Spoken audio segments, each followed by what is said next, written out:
Hello साथी, मैं Gaurav Kumar triple a bright में आपका हार्दिक स्वागत करता हूं। जैसा कि आपको पता है, हम हर बार हर एक वीक की करंट अफेयर डिस्कस करते हैं। इस बार भी हम लोग वीकली करंट अफेयर डिस्कस करेंगे 18 से 14 दिसंबर तक की। आपके सामने बच्चे दिखाई दे रहा होगा 18 से 14 दिसंबर तक का सारा डाटा। अभी हम लोग इसके बारे में डिटेल में डिस्कस करेंगे। कोशिश करना अपने साथ एक पेन और कॉपी रखो ताकि साथ साथ अपना स्टैटिक जीके भी नोट करते चले जाओ। चलो ज़्यादा टाइम वेस्ट ना करते, हम अपनी न्यूज़ पर पहले तरफ आते हैं और सबसे पहला सेक्शन शुरू करते हैं अपॉइंटमेंट के बारे में। बच्चे किसके बारे में? अपॉइंटमेंट। इसमें हम बात करेंगे बच्चे नियुक्ति के बारे में, और नियुक्ति इस बार कौन कौन लोग अपना नया चेयरमैन बन रहे हैं, नया पीएम बन रहे हैं, नया प्रेसिडेंट बन रहे हैं, उनकी पूरी डिटेल जानकारी इसके अंदर डिस्कस करेंगे। सबसे पहले गौर करते हैं, अभी हाल ही में क्या बने हैं सर? प्रेसिडेंट बने हैं।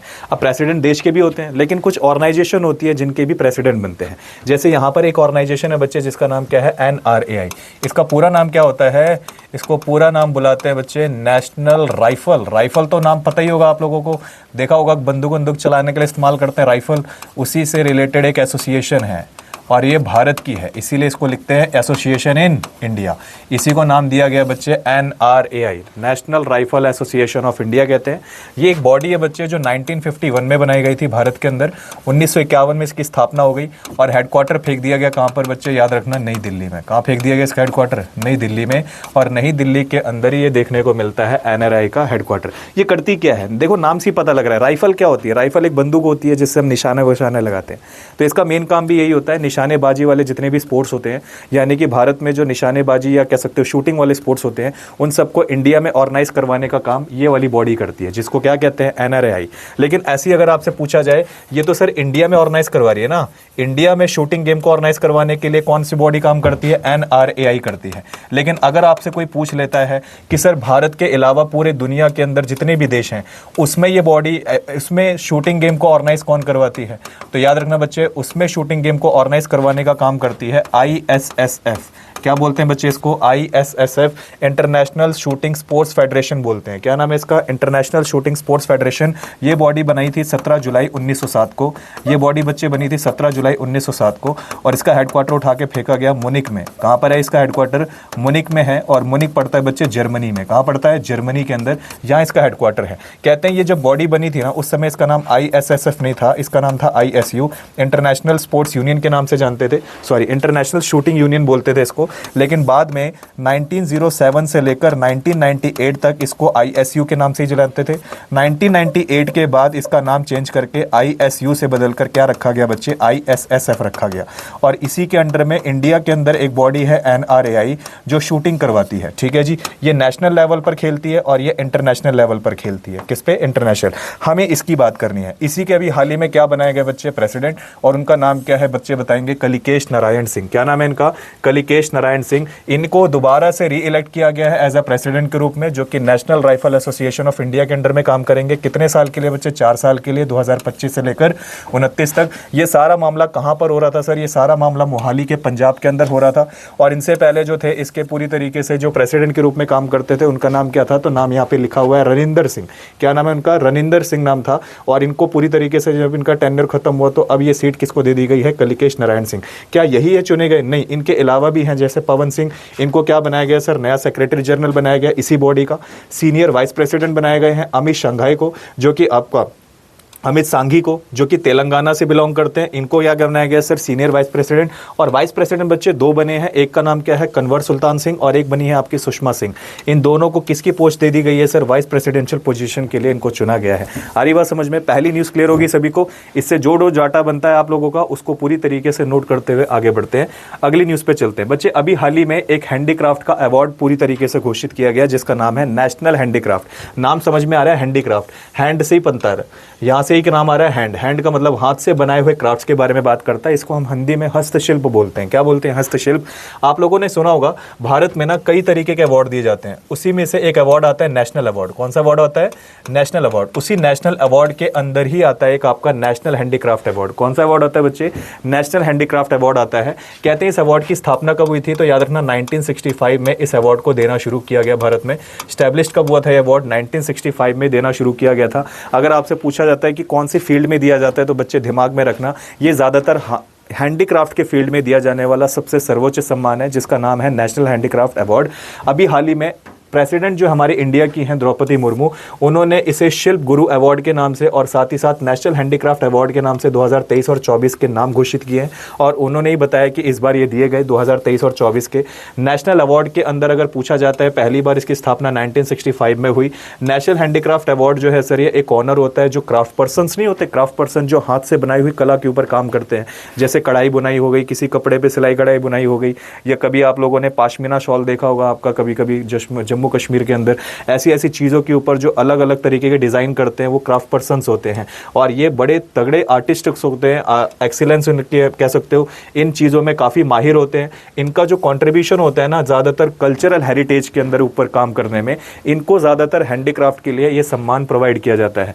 कहते हैं शिल्प गुरु क्या है सर, ये भी एक तरीके का नेशनल अवार्ड ही है। नेशनल अवार्ड में कई सारे नाम आते हैं, अभी आपको गिनाऊंगा। शिल्प गुरु भी एक अवार्ड है जिसे इंट्रोड्यूस किया गया था बच्चे 2002 के अंदर। ये जो शिल्प गुरु अवार्ड है, ये एक highest national recognition handicraft sector के अंदर दिया जाने वाला सबसे बड़ा, एक कह सकते हो कि सर एक तरीके का अवार्ड है, जो ज़्यादातर सेलिब्रेट किया जाता है मास्टर्स क्राफ्ट पर्सन्स के लिए। ये क्राफ्ट पर्सन्स कौन होते हैं बच्चे? जो हाथ से कढ़ाई बुनाई करते हैं, उन्हीं को हम नॉर्मली क्या बोलते हैं? क्राफ्ट पर्सन्स बोलते हैं। इस बार ये टोटल 48 लोगों को ये अवार्ड पूरी तरीके से दिए गए 2023 और 24 के लोगों में। और पूछा जाता है 12 क्या दिए गए सर आपके? शिल्प गुरु अवार्ड दिए गए, जिसमें से 36 क्या थे आपके? टोटल 36 नेशनल अवार्ड इसके अंदर शामिल किए गए थे। आ रही बात समझ में? इसमें से जो 20 औरतें थी, वुमेन आर्टिशंस, उनको भी पूरी तरीके से इस अवार्ड से सम्मानित किया गया। लेकिन अगर आपसे पूछ लेता है कि सर ये शिल्प गुरु या जो नेशनल अवार्ड है, इसमें कौन कौन से अवार्ड शामिल किए जाते हैं? नेशनल अवार्ड में ज़्यादातर कौन कौन से अवार्ड शामिल होते हैं? तो नाम देख लो यहाँ पर बच्चे। एक तो आता है नेशनल हैंडीक्राफ्ट अवार्ड। कौन सा आता है? नेशनल हैंडीक्राफ्ट अवार्ड आता है एक तो, ठीक है जी, इसी की हम बात कर रहे थे। नेशनल हैंडीक्राफ्ट अवार्ड आता है। एक आता है बच्चे आपके सामने, कौन सा? याद रखना, नेशनल हैंडीक्राफ्ट डिज़ाइनर अवार्ड कहते हैं, या हैंडीक्राफ्ट डिज़ाइनर अवार्ड के नाम से जानते हैं एक अवार्ड को। एक का नाम आता है बच्चे संत कबीर अवार्ड। क्या बोलते हैं? एक अवार्ड आता है संत कबीर अवार्ड। बच्चे एक अवार्ड और आता है जिसे हम लोग क्या कह सकते हैं? Special award. एक आता है बच्चे स्पेशल अवार्ड। ये स्पेशल अवार्ड जो होता है, ये ज़्यादातर वुमेंस को दिया जाता है। किसको बच्चे? वुमेंस को, और जो ज़्यादातर SC और ST की फील्ड में काम करती है उनको नॉर्मली दिया जाता है। इसके अलावा एक और अवार्ड होता है बच्चे जिसे हम नेशनल हैंडीक्राफ्ट, ये कह सकते हो national award for craft person. National award for craft person के लिए भी दिया जाता है। National award for craft person, उनको भी दिया जाने वाला अवार्ड है। National award for craft person को भी देते हैं बच्चे। आ रही बात समझ में? बहुत सारे लोग हैं इसमें जो अलग अलग कैटेगरी में क्या लेते हैं बच्चे? अवार्ड लेते हैं। ठीक है जी, कोई दिक्कत? अच्छा सर, इसमें अवार्ड में देते क्या हैं? कुछ तो मिलता होगा ना, ऐसे तो मज़ा नहीं आएगा फिर। तो टोटल प्राइस क्या होता है इसमें? तो प्राइस वगैरह क्या होता है बच्चे? कैश मिलता है, कैश फॉर ऐश। ठीक है जी। इसके अलावा और क्या मिलेगा? इसके अलावा बढ़िया शॉल उड़ा देंगे आप लोगों को, बढ़िया सी शॉल दे देंगे जिसमें आप अच्छे और हैंडसम लगोगे। कैश दे देंगे, शॉल दे देंगे, और आपको ट्रॉफी मिलेगी बढ़िया। ठीक है जी, घर में सजा देंगे आप लोग।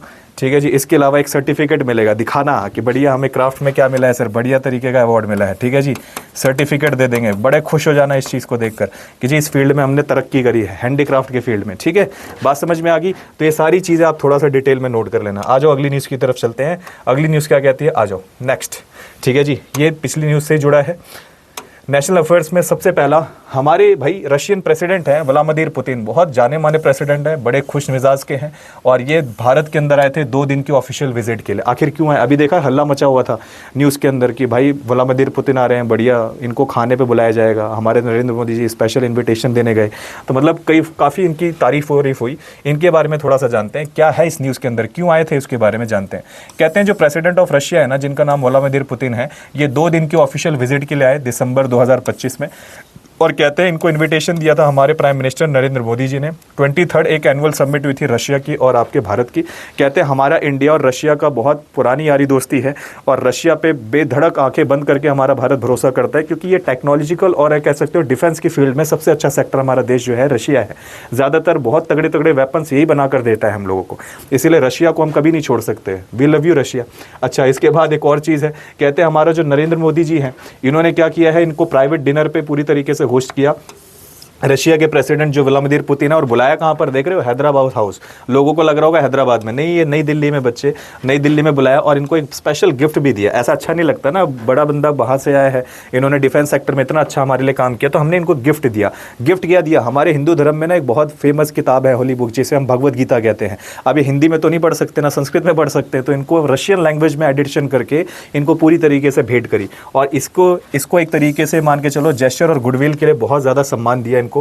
कहते हैं पीएम नरेंद्र मोदी जी का कहना है कि जी एंड रशियन प्रेसिडेंट जो है व्लादिमीर पुतिन, इन दोनों ने पार्टिसिपेट किया था जो हमारे देश और इनके देश के बीच में 23rd एनुअल समिट हुई थी, और जो ऑर्गेनाइज की गई थी हैदराबाद के नए हाउस इन दिल्ली में।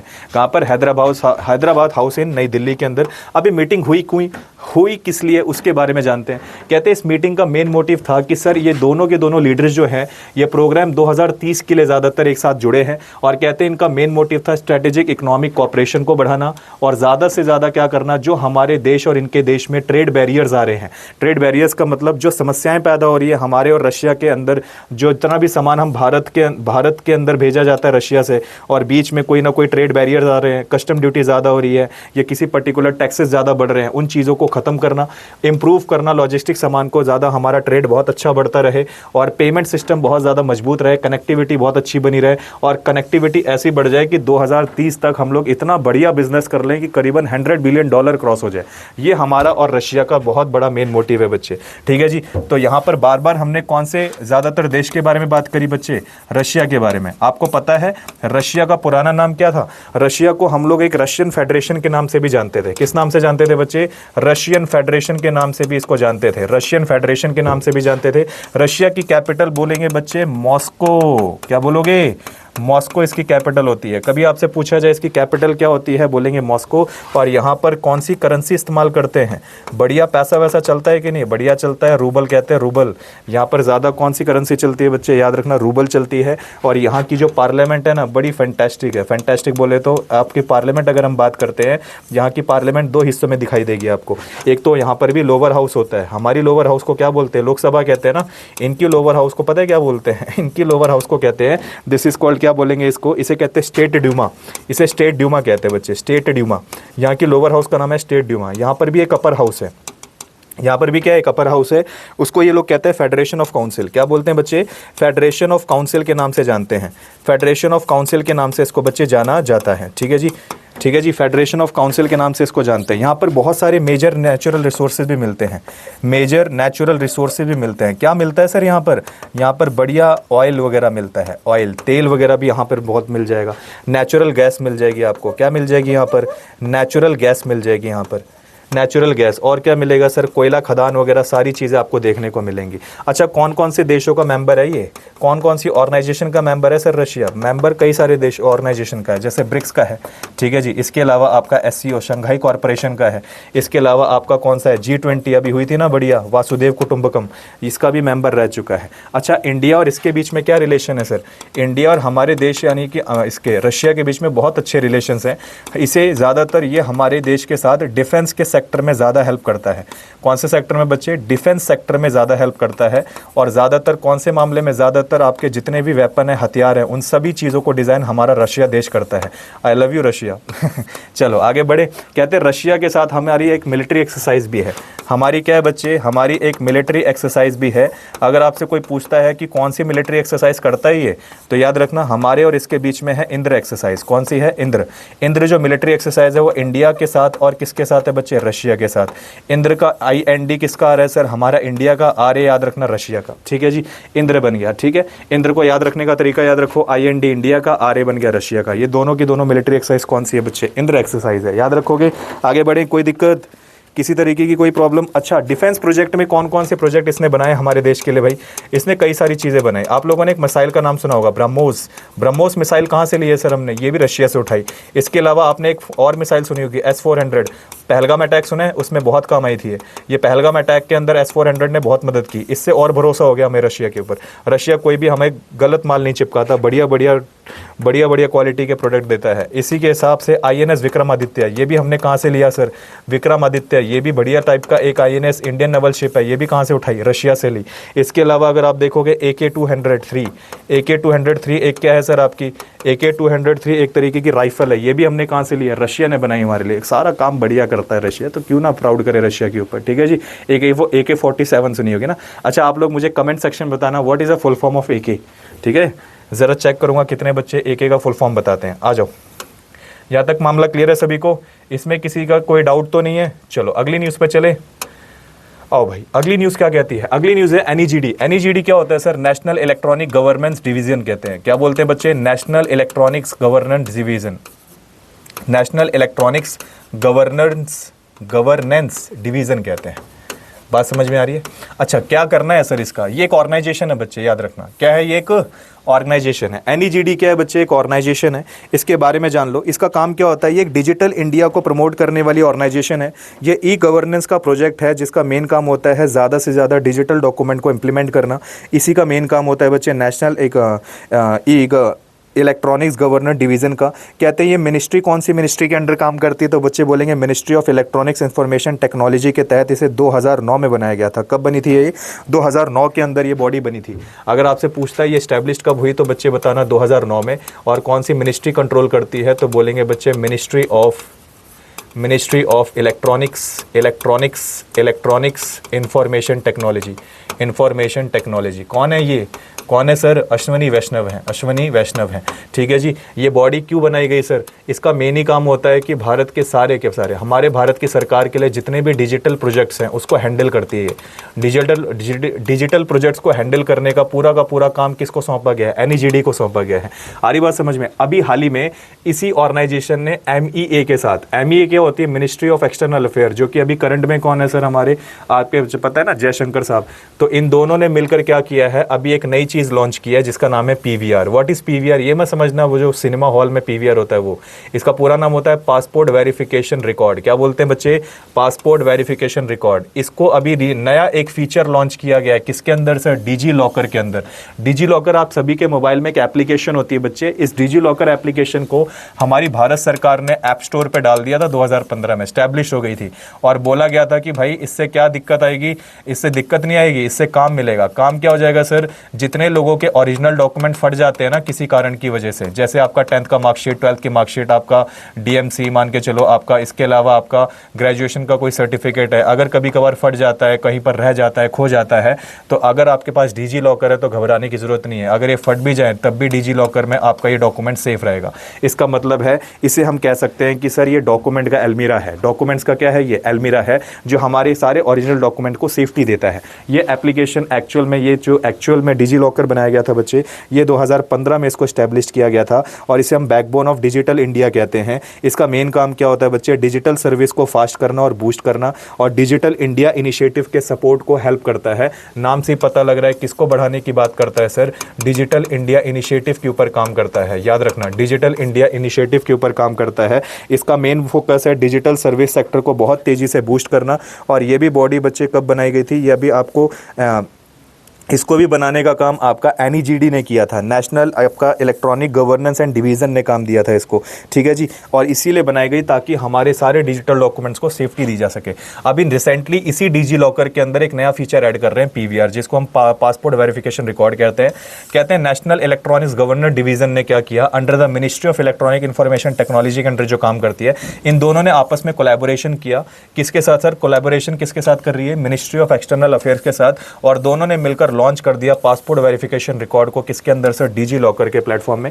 कहते हैं इसका मेन मोटिव क्या है सर? फास्टर प्रोसेसिंग को और तेजी से बढ़ाना। अब पासपोर्ट भी आपका किस में देखने को मिलेगा बच्चे? ये भी आपको किस में देखने को मिलेगा? डिजी लॉकर के अंदर। इससे आपका प्रोसेस और फास्ट हो जाएगा। रिड्यूस पेपर वर्क, यानी कि अब यानी कि जो छोटी सी डायरी बनती है ना, जो पेज रहते हैं, आप कितने जगह पे कितने देश में विजिट कर चुके हैं, कितने देश के वीज़ा मिल चुके हैं आपको, उस चीज़ को अब कॉपी पे या पासपोर्ट के ऊपर लिखने की ज़रूरत नहीं है। ये सारा का सारा पेपर वर्क को ख़त्म कर देगा। सारी चीज़ें आपको इसी पे लिखी हुई दिखाई देने लगेंगी। Secure and tamper proof records को मेंटेन करना, ताकि आप इजीली डिजिटल शेयरिंग को पूरी तरीके से इसको इजीली शेयर भी कर सको, वेरिफिकेशन भी रहेगी और साथ साथ सपोर्ट भी करेगा पेपरलेस को, और इको फ्रेंडली गवर्नेंस होगी। इको फ्रेंडली क्यों बोला? क्योंकि पेड़ों की कटाई बंद हो जाएगी बच्चे, डिफॉरेस्टेशन कम हो जाएगी, जिसकी वजह से क्या होगा, हमारे बहुत सारे पेड़ सेफ रहेंगे। क्योंकि इन्हीं पेपर के सारे करेंसी या पेपर के कई सारे डॉक्यूमेंट का यूज होने की वजह से पेपर न जाने कितने न जाने ट्री काटने पड़ते थे, सारे डिजिटल हो जाएंगे, पेपर बचने लग जाएंगे, जिससे हमारे पेड़ भी बच जाएंगे। डिजी लॉकर क्या है बच्चे? एक secure cloud based digital document wallet होता है, जिसको लॉन्च किया था ministry of electronic information technology ने 2015 में, और अंडर द कौन से इनिशिएटिव के तहत? Digital India. बच्चे डिजिटल इंडिया एक ऐसा इनिशिएटिव है जो भारत को बहुत तेजी से डिजिटलाइज कर रहा है। अब आपके हाथ में, पटुए में, पर्स में कैश नहीं होता, आप सारा का सारा पैसा, सारा का सारा शॉपिंग सब ऑनलाइन चलता है। यूपीआई, गूगल पे लेके घूमते रहते हो, जहां मर्जी बारकोड दिखा वहीं छाप दिया, है कि नहीं? तो ये सारा मामला बन रहा है। आप आगे बढ़े, आगे आता है इंडियन आर्मी ने अभी हाल ही में एक नया खिताब हासिल कर दिया। कौन सी जगह पे चढ़ाई करके sir? Mount Kangto. Mount Kangto क्या है सर? माउंट कांगटो एक हाईएस्ट पीक है बच्चे। क्या है ये? हाईएस्ट पीक है, और ये हाईएस्ट पीक अरुणाचल प्रदेश में देखने को मिलती है। कितनी ऊंची है सर? ये 7042 मीटर है। अभी हाल ही में करीबन 8-7 लोग, करीबन 18 लोगों के आर्मी की एक क्या है सर, बटालियन है, 18 आर्मी की बटालियन है। उन लोगों ने ग्रुप बनाकर इस माउंट एवरेस्ट, या माउंट एवरेस्ट कह रहा हूँ, इस माउंटेन पे बहुत हाईएस्ट पीक को हासिल करा, चढ़ाई करी। आपको देख रहे हो भारत का झंडा लहरा रहे हैं ये सब के सब हम लोग यहाँ पर पहुँच के। गर्व है हमारे देश की आर्मी के ऊपर। इन्होंने क्या काम करा कि जो अरुणाचल प्रदेश की सबसे हाईएस्ट पीक है उस पर चढ़ाई हासिल करी, और सबसे ऊंची पीक का नाम ही है माउंट कांगटो। बच्चे जो माउंट कांगटो है ना, अरुणाचल प्रदेश का एक डिस्ट्रिक्ट है, कमेंग। कमेंग क्या है सर? यहाँ पर एक डिस्ट्रिक्ट पड़ता है, उसी कमेंग डिस्ट्रिक्ट के अंदर ये माउंट कांगटो नाम का क्या है सर, यहाँ पर देखने को मिलता है। क्या है ये? तो यहाँ की हाईएस्ट पीक है। इसकी ऊंचाई कितनी है बच्चे? 7042 मीटर है। अगर फिट में देखेंगे तो 23,103 फुट है। और यहीं पर अभी हाल ही में वर्ल्ड रिकॉर्ड, या कह सकते हो पहली बार रिकॉर्ड हासिल किया हमारे देश की आर्मी ने। आज वो कहते हैं 18 मेंबर हैं इंडियन आर्मी के, जिन्होंने ईस्टर्न कमांड के हैं, माउंटेनियरिंग टीम है पूरी की पूरी, जिन्होंने सक्सेसफुली सबमिटेड किया अपना क्या सर, माउंट कांगटो तक पूरी तरीके से पहुंचकर। कहां पर है सर? ये अरुणाचल प्रदेश में है। ये यहाँ की सबसे हाईएस्ट पीक मानी जाती है, जिसकी हाइट 7042 मीटर है। 23,103 फीट के आसपास इसकी पूरी ऊंचाई है। कहते हैं पहली बार ऐसा रिकॉर्ड किया गया कि पूरे दुनिया में, कि प्रीवियसली ये कमेंग हिमालय के अंदर देखने को मिलता है, और हमारे देश की आर्मी ने इस जगह पे पहुंच के देश का झंडा लहराया। ये भारत के आर्मी के लिए सबसे बड़ी गर्व की बात है। कहते हैं अचीवमेंट के दौरान हमारे देश की आर्मी ने यहाँ पर एक इथॉस प्रोड्यूस किया। इथॉस का मतलब यहाँ का खुद का एक टैगलाइन दी, और उन्होंने बोला कि nothing is impossible for Indian army, nothing is impossible for Indian army. हमारे भारत के लिए कुछ भी, एक तरीके से हमारे भारतीय सेना के लिए कुछ भी, आज तक कुछ भी इम्पॉसिबल नहीं है। उन्होंने हर एक चीज़ को पॉसिबल करके दिखाया है। माउंट कांगटो जो है सर, एक इंडिया चाइना बॉर्डर के बीच का एक वेस्ट कमेंग डिस्ट्रिक्ट में पाया जाने वाला सबसे हाईएस्ट पीक है, अरुणाचल प्रदेश में है। सिंबलाइज क्या करता है? Army is high altitude operational मैस्ट्री। अगर यहाँ पहुंच गए हैं तो इससे एक नया एक सिंबलाइज हो गया कि अब हमारे देश की आर्मी इस जगह पर भी मौजूद है, जिसकी वजह से अब चाइना के दिमाग में खतरा बना रह सकता है कि भाई हम जिसको 7 सिस्टर्स के रूप में अलग करने की कोशिश कर रहे थे, अब शायद मुश्किल हो सकता है कि आर्मी यहाँ भी बैठ गई ना, तो जैसे सियाचिन को प्रोटेक्ट कर रखा है वैसे इसको भी करके बैठ जाएगी। आ रही बात समझ में? अरुणाचल प्रदेश के बारे में याद रखना बच्चे, कैपिटल का नाम याद रखेंगे, ईटानगर है। क्या है इसकी कैपिटल? ईटानगर। अगर आपसे कोई पूछता है अरुणाचल प्रदेश की कैपिटल कौन सी है, तो क्या जवाब देंगे बच्चे? ईटानगर है यहाँ की कैपिटल। क्या बताओगे? ईटानगर यहाँ की कैपिटल मानी जाती है। अगर आपसे पूछता है कि सर अरुणाचल प्रदेश के बारे में, क्या बोलोगे? अरुणाचल प्रदेश के बारे में कि जो कैपिटल है ईटानगर तो है ही है। अरुणाचल प्रदेश के बारे में एक फैक्ट नोट कर लेना, यहाँ पर आपको ना एक रिवर देखने को मिलती है जिसका नाम है दिहांग, और यही नदी जो आगे जाएगी ना, ये आगे जाएगी तो ये असम के अंदर ब्रह्मपुत्र के नाम से फेमस हो जाएगी। किस नाम से बच्चे? ब्रह्मपुत्र नदी के नाम से फेमस होगी। अरुणाचल प्रदेश में याद रखना, इसे हम लोग एक और नाम से जानते हैं, दिस इज कॉल्ड इंडिया का। इसे क्या बोलते हैं सर? इसी को हम इंडिया का क्या बोलते हैं? इसी को कहते हैं rising state of India, rising sun कह सकते हो। यानी कि इसी को हम लोग कभी कह सकते हैं उगता सूरज का राज्य है ये, उगता सूरज का राज्य, यानी कि राइजिंग सन स्टेट के नाम से भी जान सकते हैं इसको। यानी कि ठीक है जी, इंडिया का राइजिंग सन किसे बोलते हैं? इंडिया का राइजिंग सन बोलते हैं सर अरुणाचल प्रदेश को। अरुणाचल प्रदेश में जाओगे तो आपको यहाँ पर एक फेस्टिवल देखने को मिलेगा। यहाँ पर कौन से फेस्टिवल मनाते हैं बच्चे? यहाँ पर एक फेस्टिवल होता है लोसर। क्या बोलोगे? लोसर फेस्टिवल। यहाँ पर फेस्टिवल मनाते हैं लोसर। एक तो बनता है लोसर फेस्टिवल, यहीं पर मनाते हैं आपका सोलुंग फेस्टिवल। कौन सा बच्चे? सोलुंग फेस्टिवल यहीं पर होता है। यहीं पर होता है संगकेन। कौन सा होता है? संगकेन फेस्टिवल। यहीं पर होता है मोपिन मोपिन यहाँ पर क्या मनाते हैं सर, एक फेस्टिवल मनाते हैं। अरुणाचल प्रदेश की जब भी हम बात करते हैं बच्चे, यहाँ पर आपको, यहीं पर अगर आपको देखा जाए, लोसर हो गया, सोलिंग हो गया, संगकेन, मोपिन, ये सारे फेस्टिवल कहाँ के हैं बच्चे, अरुणाचल प्रदेश के हैं। ठीक है जी। यहाँ पर एक नेशनल पार्क, आप लोग मुझे बताएंगे कमेंट में, यहाँ पर कौन सा फेमस एक नेशनल पार्क है, आप लोग मुझे कमेंट सेक्शन में बताना कौन सा है। एक नाम तो मैं ही बता देता हूँ, एक तो आपका है Namdapha national park. Namdapha national park कहाँ देखने को मिलता है बच्चे, वो भी आपको अरुणाचल प्रदेश में देखने को मिलता है। एक बार ये सारे का सारा डाटा नोट कर लेना ईपी से रिलेटेड। आगे बढ़ते हैं। अगला है, अभी हाल ही में एक मीटिंग हुई बच्चे जिसका नाम था जेल्स। क्या नाम था, जेल्स। इसे ग्लोबल एनर्जी लीडर समिट कहते हैं। क्या बोलते हैं, ग्लोबल एनर्जी लीडर समिट। अभी रिसेंटली ये मीटिंग ऑर्गेनाइज की गई थी बच्चे उड़ीसा के पुरी के अंदर। कहाँ पर हुई थी पूरी मीटिंग, उड़ीसा के पुरी में। अभी मीटिंग में डिस्कशन किसके बारे में हुआ, एनर्जी को लेकर डिस्कशन। एनर्जी क्या होती है बच्चे, ऊर्जा।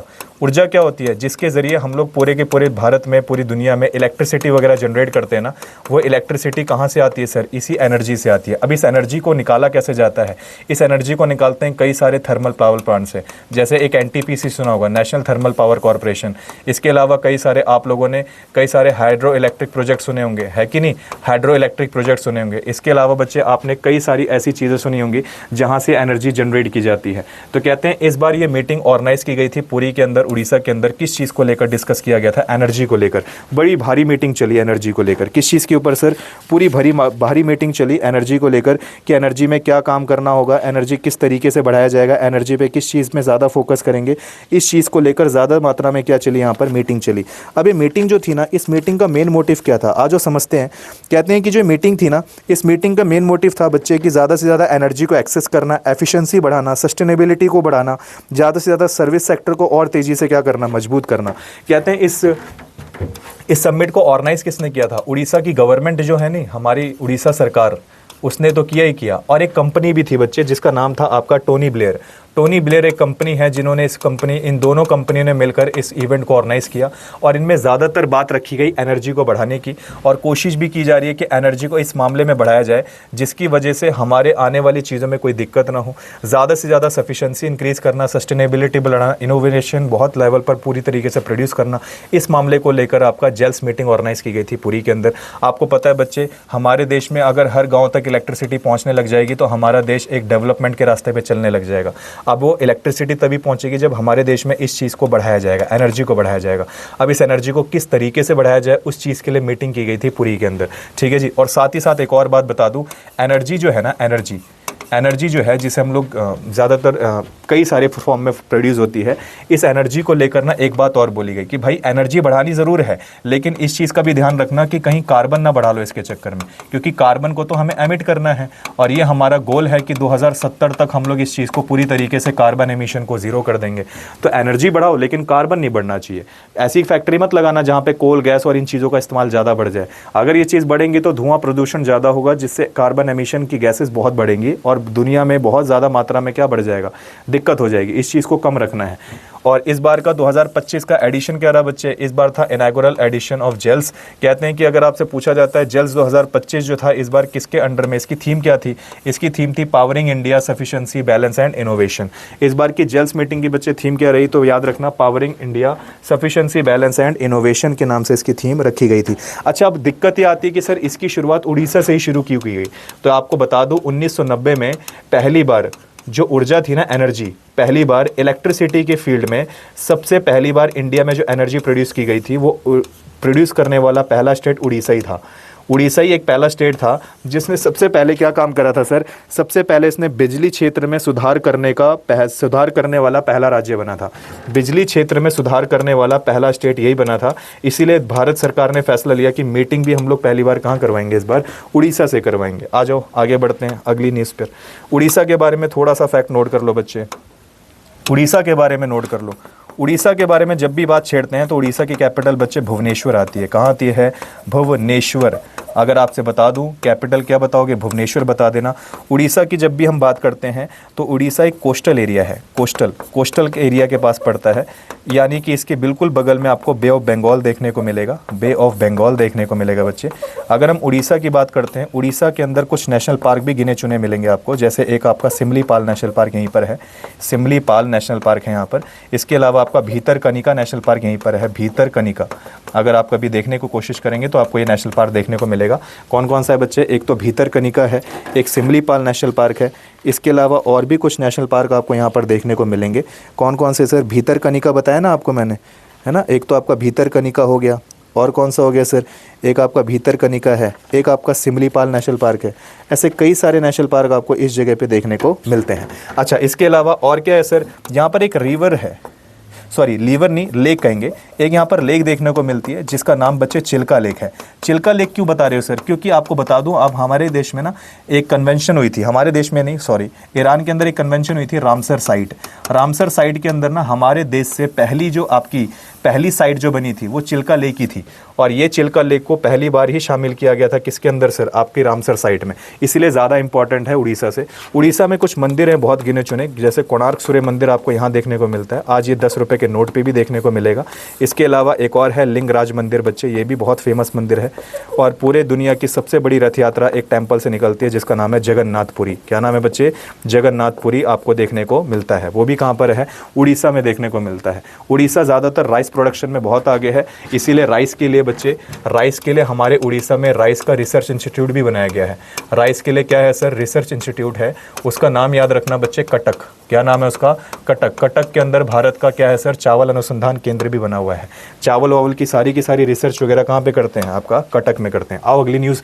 अभी हाल ही में भारत के अंदर एक पहला ऐसा स्टेट है जो पूरी तरीके से वोटर रोल्स को SIR के अंदर फुली डिजिटाइज करने के लिए पहली बार फेमस हो चुका है। अब यहाँ पर पढ़ते हैं पूरा नाम क्या है। कहते हैं first state to digitize. Digitize का मतलब होता है जिसने पूरी तरीके से डिजिटल कर दिया हो। भारत में एक पहला ऐसा स्टेट बन चुका है जो पूरी तरीके से डिजिटलाइज कर चुका है। क्या सर? 100% ऑफ वोटर रोल्स को, जो किसके अंडर काम करती है? SIR। SIR क्या होता है? स्पेशल इंटेंसिव रिवीजन बच्चे। अब ये क्या होता है समझ लो, ये एक ऐसा काम होता है ECI के अंडर करवाती है। ये कौन सी बॉडी करवाती है सर? SIR। तो याद रखना ECI करवाती है। ECI कौन होती है? Election commission of India. ये क्या होता है सर?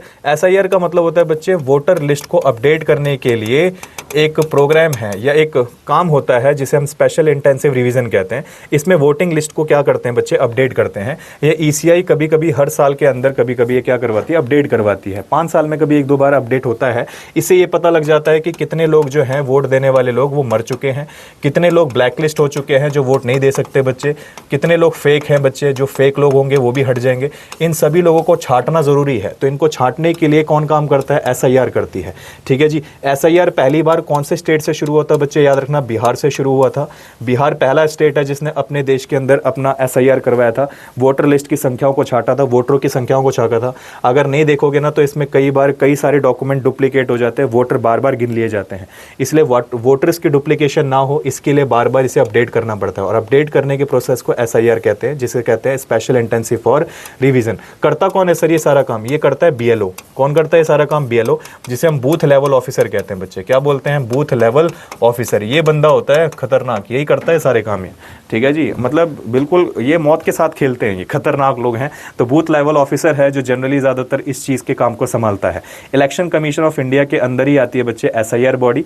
याद रखना SIR का काम होता है क्या करना? वोटर लिस्ट की चीज़ों को अपडेट करना, ताकि जितने पुराने लोग हैं जिन्होंने मर चुके हैं, ब्लैक लिस्ट हो चुके हैं, फेक हो चुके हैं, उन सबको डुप्लीकेशन ऑफ वोटर्स को पूरी तरीके से ख़त्म करना, ताकि हमारे पास एक्यूरेट और करेक्ट डाटा आ सके।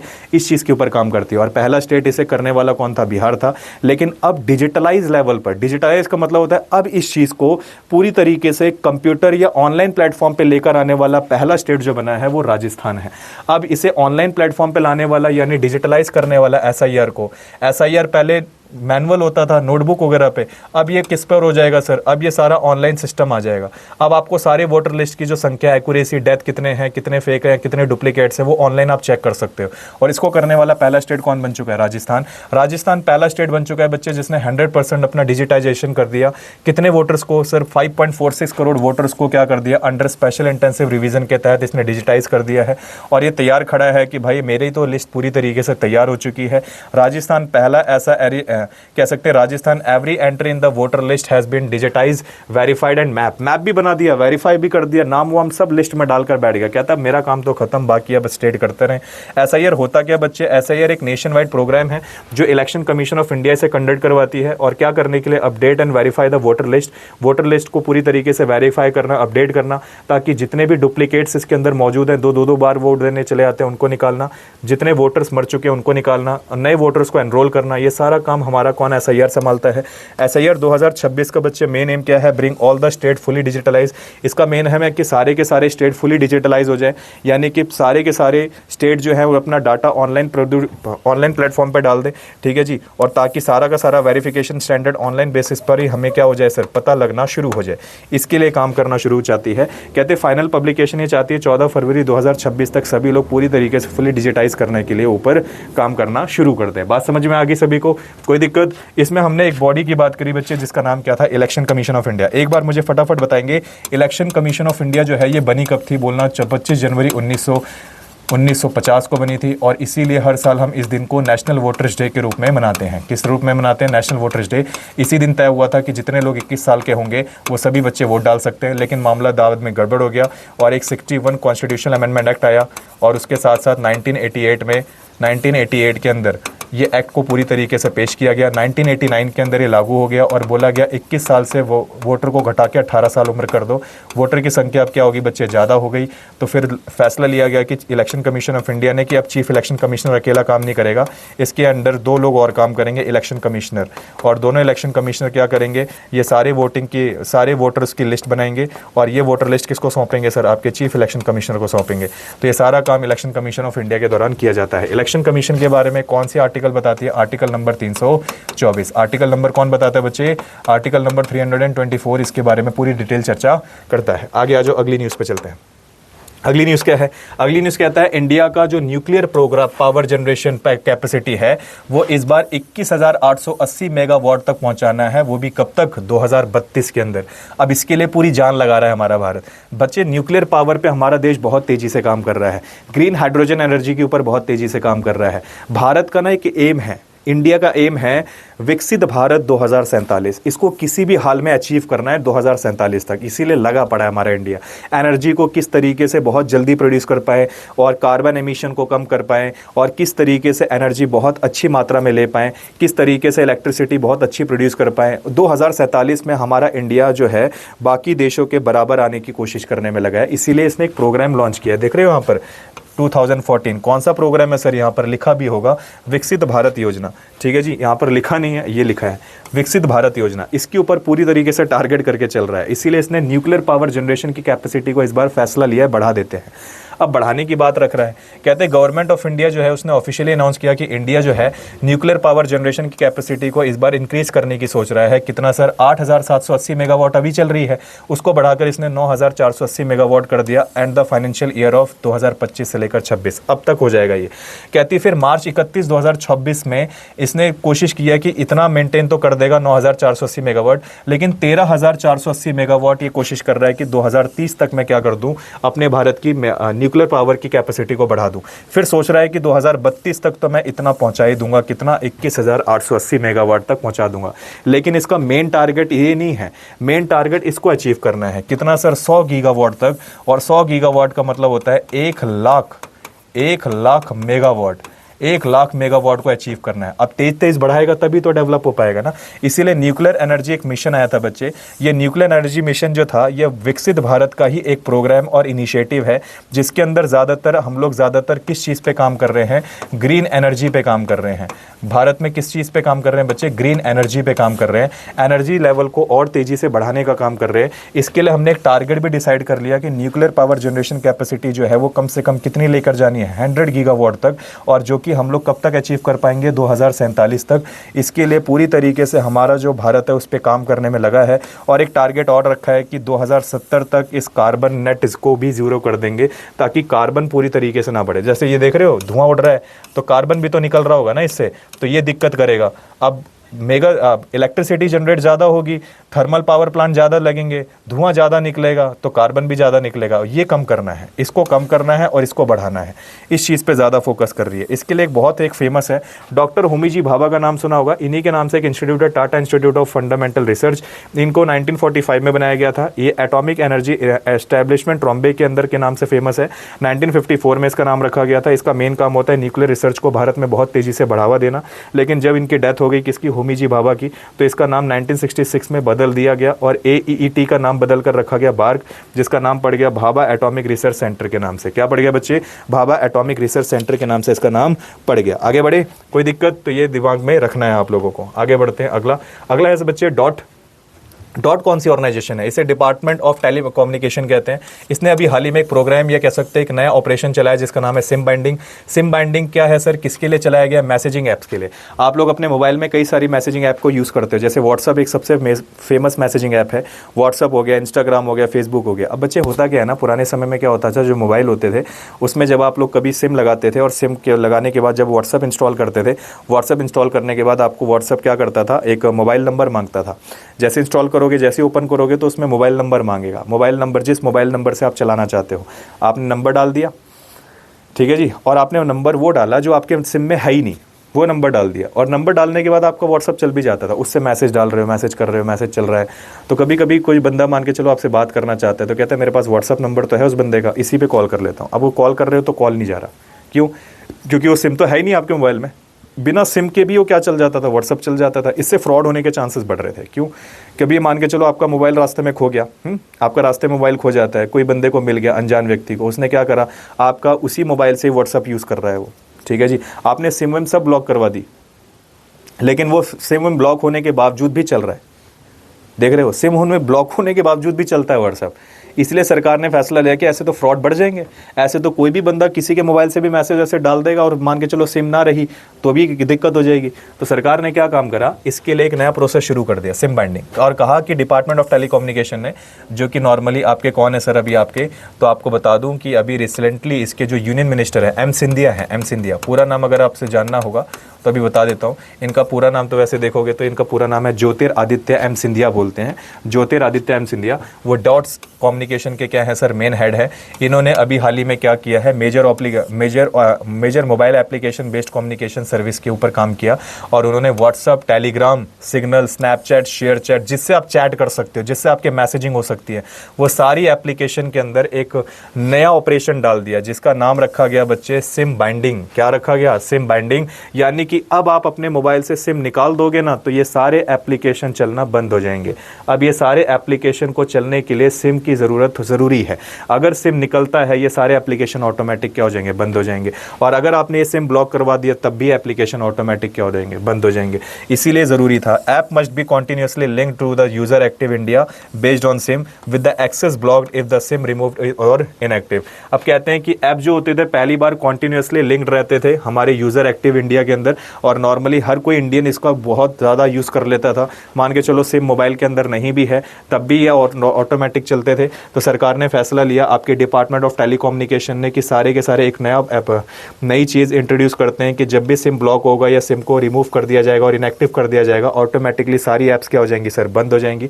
अगर आपने गलती से अपना व्हाट्सअप मान के चलो व्हाट्सअप वेब पे आपका लैपटॉप या आपका कभी कंप्यूटर पे भी खोल रखा है, और अगर आप उसे अपनी चैट ओपन करके बैठे हो और अगर गलती से चैट भूल जाते हो ऑन करके और चले जाते हो और आपका व्हाट्सअप आपका लैपटॉप पे खुला रह जाता है, तो कॉन्टीन्यूसली कभी कभी 4-4, 5-5 दिन तक खुला रहता था। मान के चलो कोई अनजान व्यक्ति व्हाट्सअप आपका खोल लेता है और उसी से चैट कर रहा है किसी से, ठीक है जी, और आप ही का व्हाट्सअप चल रहा है, तो ये कभी कभी लॉग आउट करना बहुत ज़रूरी होता है। लॉग आउट करना ही भूल गए, आपके दिमाग में ही नहीं रहा, तो अब नई चीज़ आ गई। कहते हैं अगर आप ऐसा करना भूल भी जाते हो तो ऑटोमेटिकली वो लॉग आउट हो जाएगा अपने 6 घंटे के बाद, और आपको अगर दोबारा लॉगिन करना है तो फिर आपको QR कोड लेना पड़ेगा और दोबारा रीलिंकिंग करना पड़ेगा, तब आपका वो चीज़ दोबारा से लॉग ऑन हो पाएगी, ठीक है जी। तो ये हमारे लिए अच्छी बात है कि ये चीज़ इसलिए आई कि क्योंकि आपके ये इन चीज़ों को अगर ना दिया जाता तो दिक्कत ज़्यादा बढ़ जाती। आ रही बात समझ में? इसमें कोई दिक्कत? अच्छा बच्चे, व्हाट्सअप कब आया था? व्हाट्सअप बच्चे 2009 में आया था। कब आया था व्हाट्सअप? 2009 में आया था।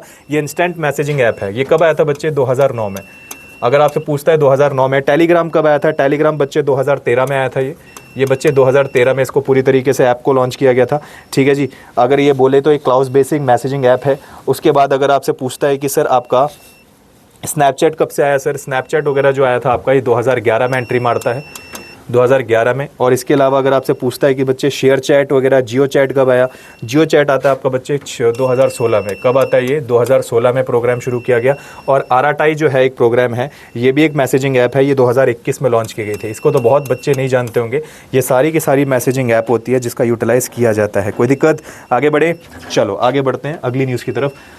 अगली न्यूज़ क्या है? इंडिया का पहला ऑल इलेक्ट्रिक ट्रक प्रोजेक्ट शुरू कर दिया गया है। देख रहे हो बच्चे, ये ट्रक होता है। ट्रक क्या होता है याद रखना, एक और चीज़ शॉर्ट में समझाता हूँ, ध्यान से समझना इसको। मान के चलो हमारे इंडिया के ये जो पानी वाला रास्ता देखते हो, इसे हम कहते हैं सर दिस इज़ कॉल्ड, आपका सारा का सारा कोस्टल रीजन है। ये सारा कोस्टल रीजन होता है, ये सारा समुद्र है। मान के चलो हमारे देश के पास, हमारे देश से यहाँ पर कोई शिप गया है ना, ये शिप जा रहा है। मान के चलो यहाँ से एक शिप गया, ऐसे कार्गो गुड्स लेकर जा रहा है, ये ऐसे जा रहा था दूसरे देश में। पता लगा थोड़ा सा आगे निकला और थोड़ा सा आगे जाने के बाद ये ख़राब हो गया, पेट्रोल नहीं आ रहा, या कोई मान के चलो डीजल वीजल खत्म हो गया, इसका कुछ वजह से खत्म हो गया। तो यहाँ से क्या भेजेंगे? टग बोट भेजेंगे। क्या भेजेंगे? टग बोट। अब टग बोट क्या करेगा? इसे पूरी तरीके से टोचन करके खींच के लेकर आएगा। तो टग बोट का इस्तेमाल क्यों करते हैं सर? कभी बीच में बोट खराब हो जाता है, या कभी मान के चलो कोई इमरजेंसी पड़ जाती है, कोई चीज़ सामान पहुँचाने की, या पर्टिकुलरली कोई पानी वाले जहाज के अंदर कोई दिक्कत आ गई, उसको खींच के लेकर आना है, तो सारा काम ये टग बोट संभालता है। कौन संभालता है? टग बोट। अब ये न्यूज़ क्या है? कहता है हमारे भारत ने पहली बार ऑल इलेक्ट्रिक टग बोट रिजेक्ट कर दी है। ऑल इलेक्ट्रिक टग बोट को क्या कर दिया सर? इसका प्रोजेक्ट पूरी तरीके से शुरू कर दिया गया है। और ये प्रोजेक्ट आपका, सबसे पहली तो बात है याद रखना, पानी वाले जो भी प्रोजेक्ट शुरू होते हैं, चाहे वो नाव हो, चाहे टग प्रोजेक्ट हो, चाहे INS सबमरीन हो, कोई भी हो, ये सारी मिनिस्ट्री जो होती है आपकी कौन संभालती है? Ministry of port, shipping and waterways, जो अभी करंट में किसके अंडर में है सर? सर्बानंद सोनोवाल के अंडर में है। इन्होंने ही हरी झंडी दिखा दी कि भाई हमारे भारत का एक पहला all electric green tug project शुरू हो गया। अब ये ग्रीन टग प्रोजेक्ट ही क्यों शुरू किया गया? बच्चे, पानी में भी पॉल्यूशन होता है ना, अगर ज़्यादा से ज़्यादा इसके अंदर भी आप डीजल पेट्रोल का इस्तेमाल करोगे तो ये भी धुआं फेंकेगा, और इससे आपका पानी वाला हिस्सा क्या हो जाएगा सर? ये पूरा का पूरा पॉल्यूटेड हो जाएगा। और हमारे देश की तो थीम है कार्बन को क्या करना है? ज़ीरो करना है। नेट क्या करना है सर? ज़ीरो करना है उसको। और कब तक करना है? 2070 तक। तो हर मामले में इसको पूरी तरीके से कार्बन को क्या करना है? कम करना है। इसीलिए इसको भी EV मोड पे लॉन्च कर दिया गया, इलेक्ट्रिक व्हीकल मोड पे लॉन्च कर दिया गया, इसीलिए इसको बोला गया इलेक्ट्रिक, ठीक है जी। अब ये बिजली से चलेगा तो कहाँ धुआं करेगा, इसीलिए हमें पूरे के पूरे अपने एरिया को या अपने मैरीटाइम ऑपरेशंस को क्या बनाना है? सस्टेनेबल बनाना है। ये टग जो है करता क्या है सर? बिल्ड किया जाता है। ये बिल्ड कहाँ हुआ था सर? दीनदयाल पोर्ट अथॉरिटी में। दीनदयाल पोर्ट अथॉरिटी कहाँ पड़ती है? कांडला, गुजरात में पड़ती है। और ये कौन से प्रोग्राम के तहत इसको बनाया गया बच्चे? GTTP प्रोग्राम के तहत। इसे ग्रीन टग ट्रांजिशन प्रोग्राम कहते हैं। ये ग्रीन टग का मेन काम क्या होगा? 60 टन तक के बैलेट को खींच सकता है, और कभी बीच में खराब हो जाए तो उस बैलेट को खींचकर वहां तक, पोर्ट तक पहुंचाने का काम करेगा, और जीरो कार्बन एमिशन होगा। बोला था ना, इसीलिए इसे ग्रीन टग नाम दिया गया है। और ये साइलेंट ऑपरेशन होगा, इंप्रूव एनर्जी एफिशिएंसी को बढ़ाएगा। इस चीज़ के ऊपर ज़्यादा फोकस किया जा रहा है। इसको GTTP जो लॉन्च है, इसको किसने किया था सर लॉन्च? आपका ministry of port, shipping, waterways ने। और जिसका मेन एम था 50 ग्रीन टग तो पूरी तरीके से प्रोड्यूस करने हैं। कब तक सर? 2030 तक। कितने प्रोजेक्ट शुरू करने हैं? ग्रीन टग 50 करने हैं। अभी तो एक ही बनाया है, ऐसे कितने बनाने हैं? 2030 तक 50। ये इसका मेन मोटिव है। आ जाओ PFRDA। PFRDA क्या होता है सर? इसे बोलते हैं हम लोग को normal provident fund for regulatory development authority. इसने एक नई इन्वेस्टमेंट रूल्स को लागू किया है। आ जाओ, वो नए रूल्स क्या है, आ जाओ समझते हैं। आपको पता है भाई, प्रोविडेंट फंड बोल दिया मैंने, pension fund for regulatory development authority होता है। एक नई ऑर्गेनाइजेशन है जिसका मेन काम होता है बच्चे पेंशन एंशन चीज़ों के ऊपर रिकॉर्ड करना। आपको पता है रिटायरमेंट के बाद हमारे पास सेविंग्स नहीं होती, तो सेविंग्स हमारी सरकार हमें खुद ही बना के देती रहती है। कैसे? आपकी सैलरी का कुछ हिस्सा काट के जमा करती है, और जब आप 57 साल के बाद रिटायर होते हो तो उसी कटे हुए फंड को आपको एक साथ देती है, जो कि 45 लाख के आसपास पहुंच जाता है। और उसी को हम कभी कभी PF कह देते हैं, प्रोविडेंट फंड। लेकिन जब उसके बाद अब आप 30-45 साल और जियोगे, अब नौकरी तो है नहीं, खाओगे पियोगे कैसे? क्योंकि जो प्रोविडेंट फंड का पैसा, उससे तो घर बना लेते हो, तो उसके बाद बाकी की ज़िंदगी कैसे चलेगी? तो उसके लिए सरकार आपको पेंशन देती है। क्या देती है? पेंशन। और पेंशन के असर, एक pension fund regulatory development authority है। इसके लिए मास्टर सर्कुलेटरी इन्वेस्टमेंट प्लान या गाइडलाइंस लॉन्च की है, इशू की है। किसके लिए सर? गवर्नमेंट सेक्टर के लिए। कौन से स्कीम के तहत? पेंशन स्कीम के तहत। इसमें कई सारी पेंशन स्कीम जुड़ी हैं, जैसे एक यूनिफाइड पेंशन स्कीम है, नेशनल पेंशन सिस्टम है, central state government subscriber, corporate government, NPS, Atal pension Yojana और एपीआई फंड स्कीम, ये सारी पेंशन स्कीम के लिए इन्होंने क्या किया है, एक इन्वेस्टमेंट रूल पास किया है, जिसमें कुछ इन्वेस्टमेंट रूल्स क्या हैं, जैसे एक जी सिक्योरिटी आएगी, सिक्योरिटी जिसे हम गवर्नमेंट सिक्योरिटी कहते हैं बच्चे। पेंशन फंड जो होंगे वो लगभग आप 65% से ज़्यादा नहीं बढ़ा सकते, 65% तक ही आप पेंशन फंड के अंदर इन्वेस्ट कर सकते हो, उससे ज़्यादा नहीं कर सकते। डेट इंस्ट्रूमेंट के अंदर क्या है सर, आप लगभग इस डेट फंड के अंदर कितना इन्वेस्ट कर सकते हो, 45% से ज़्यादा नहीं कर सकते, चाहे वो कॉर्पोरेट बॉन्ड्स हो, अदर डेट्स इंस्ट्रूमेंट्स हो, किसी भी फील्ड में हो। आप 45% से ज़्यादा इसके अंदर डेट फंड्स को ज़्यादा नहीं बढ़ा सकते।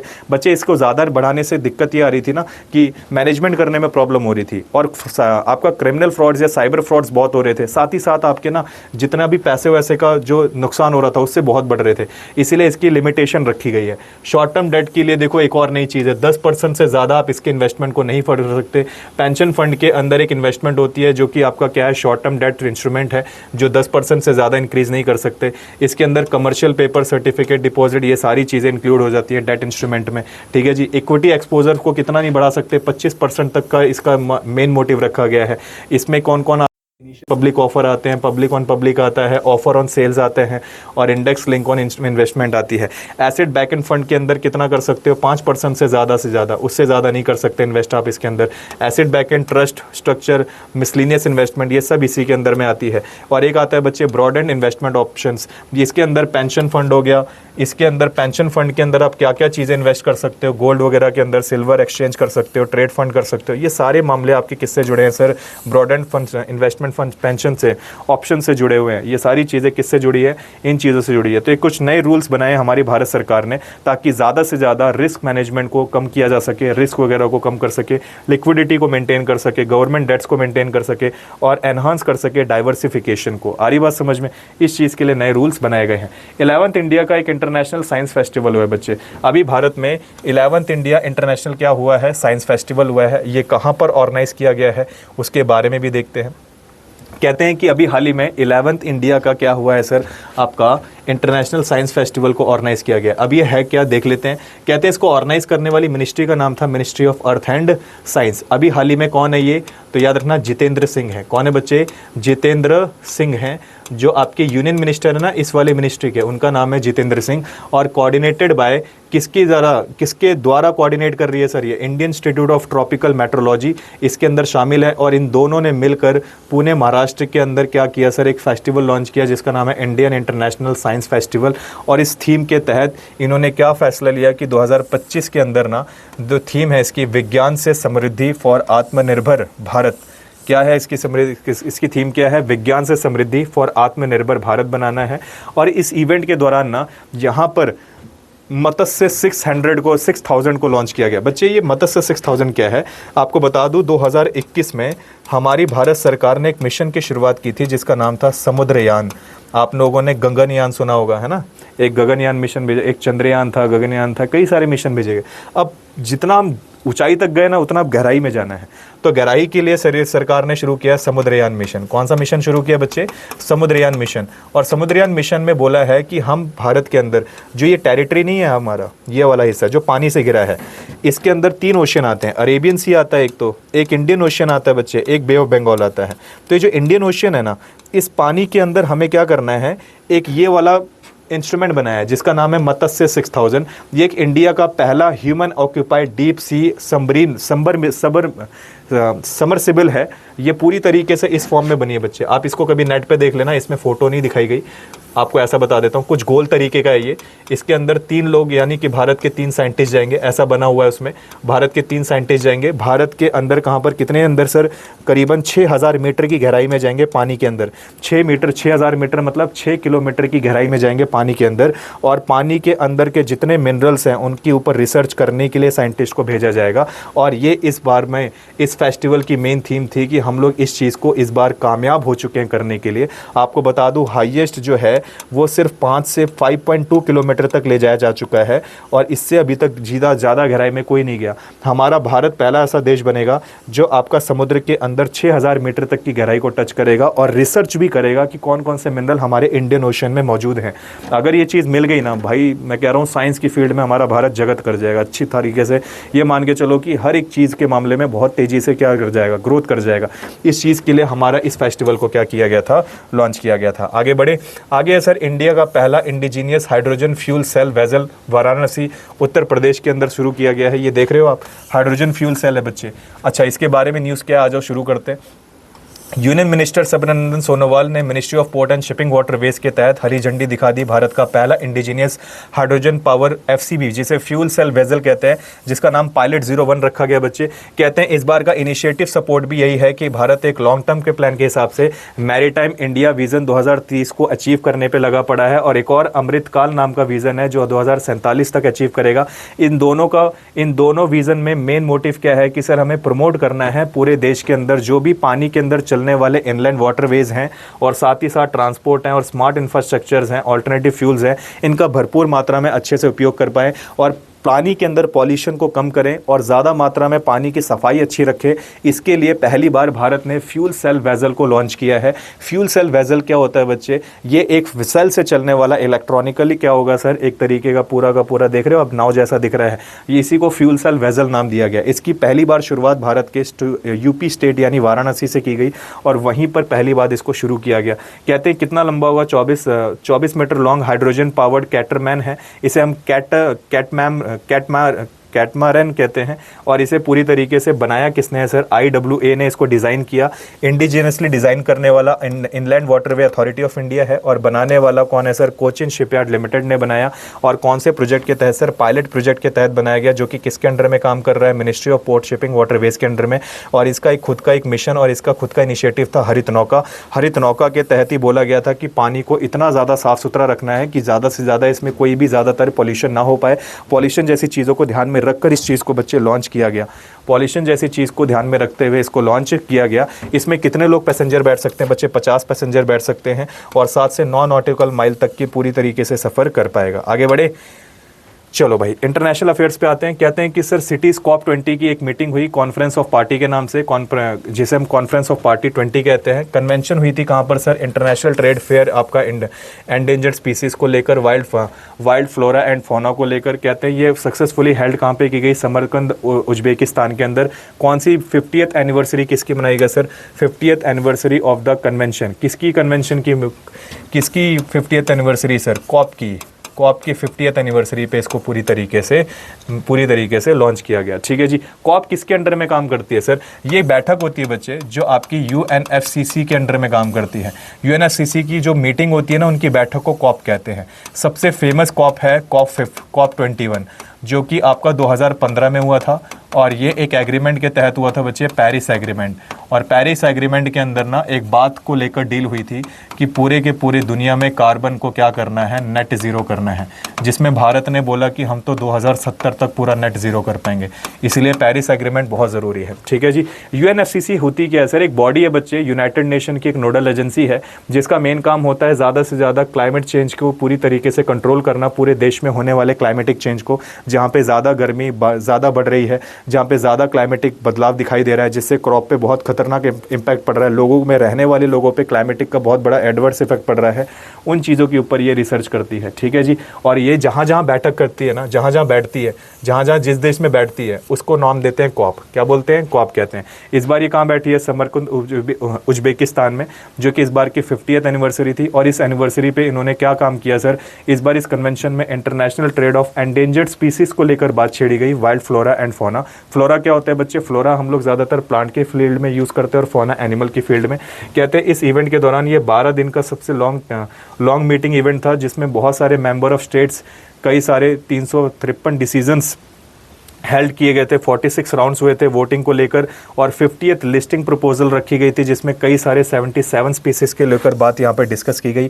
कहते हैं इसमें ग्लोबल साउथ को लेकर काफ़ी ज़्यादा बात प्ले किया गया। कहते हैं कि global south playing an instrument role in the shaping wildlife trade and policies.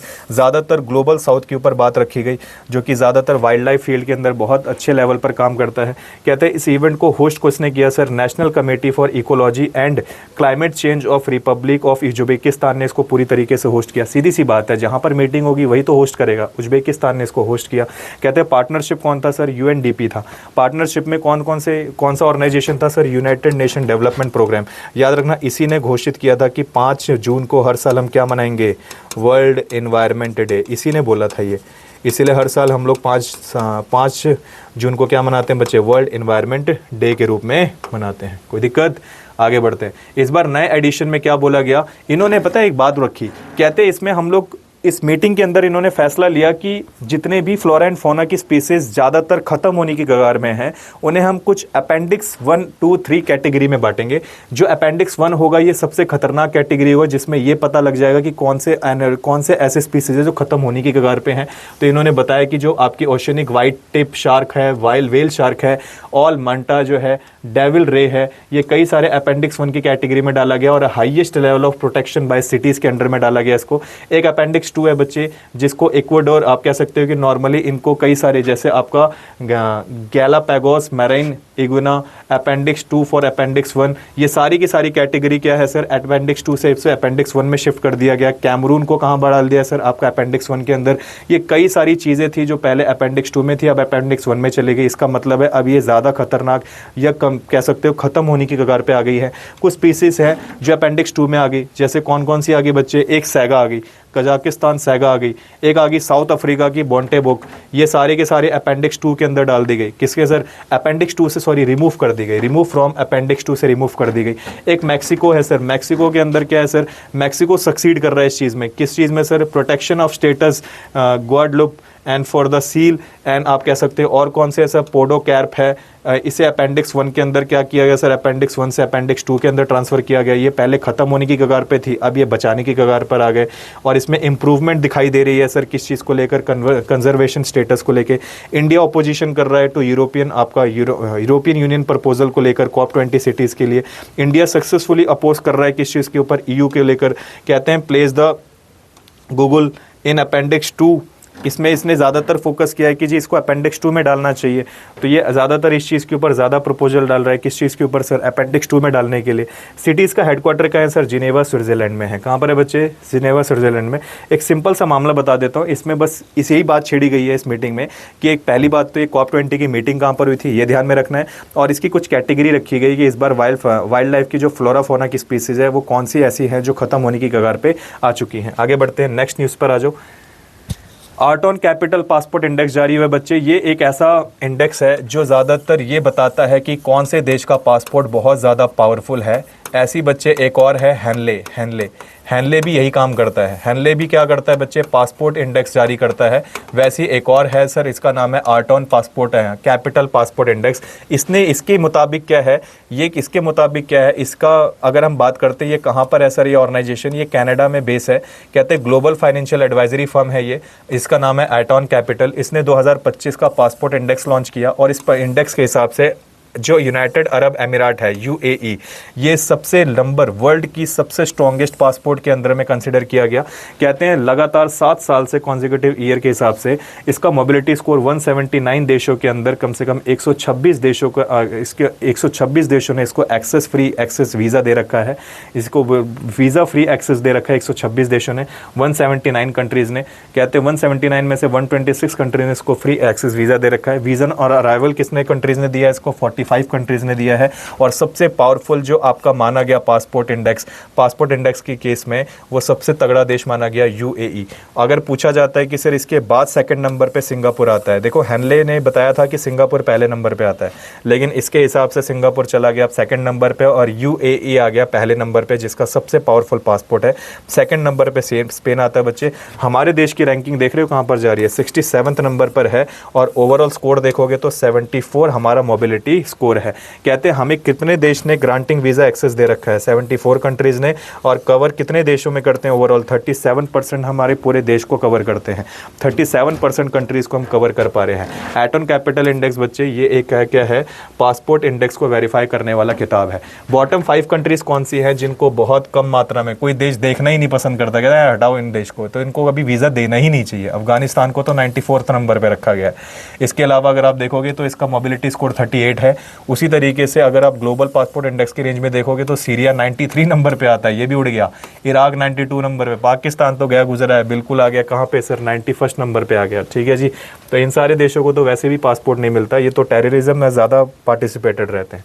आ जाओ अगला चलते हैं अवार्ड्स पे। अवार्ड्स इस बार बात करते हैं फीफा पीस प्राइज की। किसकी बात करते हैं? फीफा पीस प्राइज के बारे में।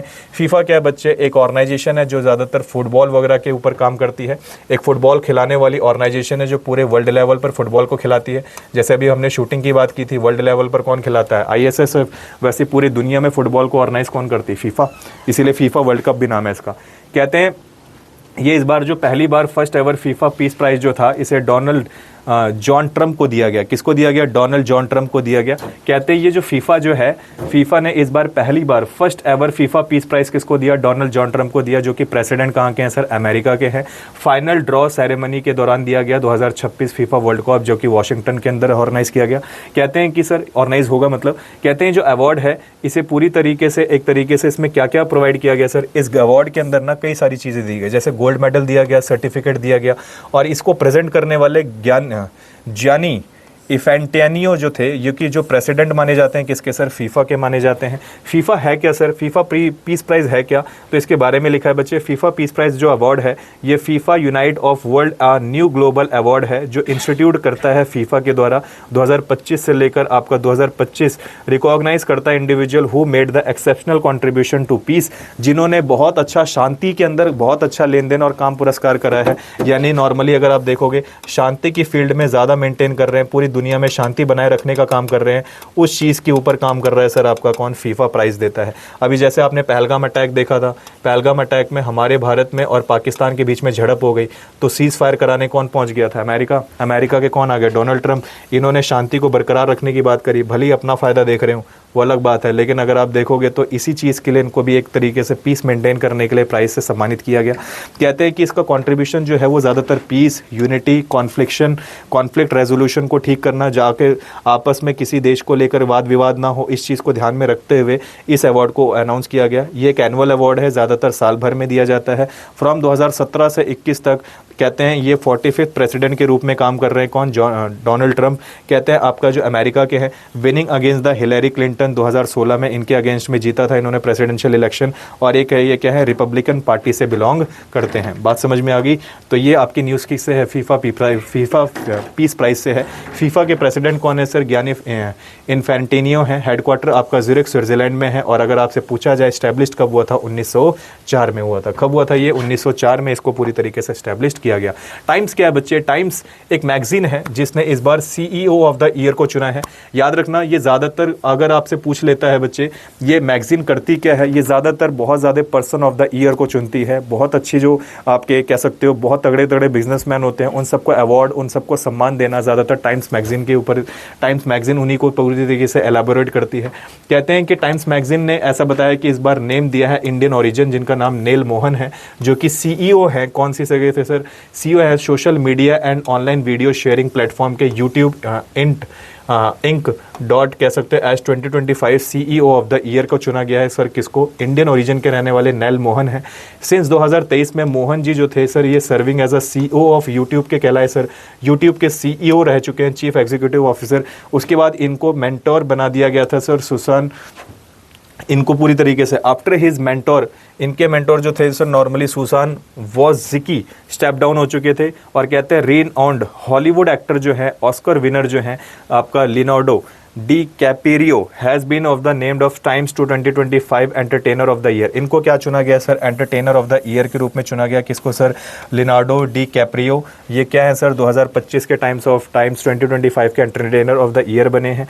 कहते हैं the recognition came after the astounding success for the latest time of the one battle after another। इनको किस तरीके के लिए सक्सेस मिली है सर? एक लेटेस्ट फिल्म है इनकी, कौन सी sir? One battle after the another. इस चीज़ के लिए ज़्यादातर इनको सक्सेस मिला है। और ये कौन सा अवार्ड है sir? Times of the year कहा जाता है इसको। क्या बोलते हैं sir? Times of the year के नाम से जाना जाता है। फैक्चुअल डाटा है, नाम लिखा गया है, किसको क्या मिला है उसके बारे में बताया गया है। आगे बढ़े, ग्लोबल ह्यूमैनिटेरियन अवार्ड, भाई इंसानियत के लिए भी अवार्ड मिलता है। इस बार अनंत अंबानी को दिया गया, जो कि एक बहुत ज़्यादा फेमस है किस चीज़ के सर?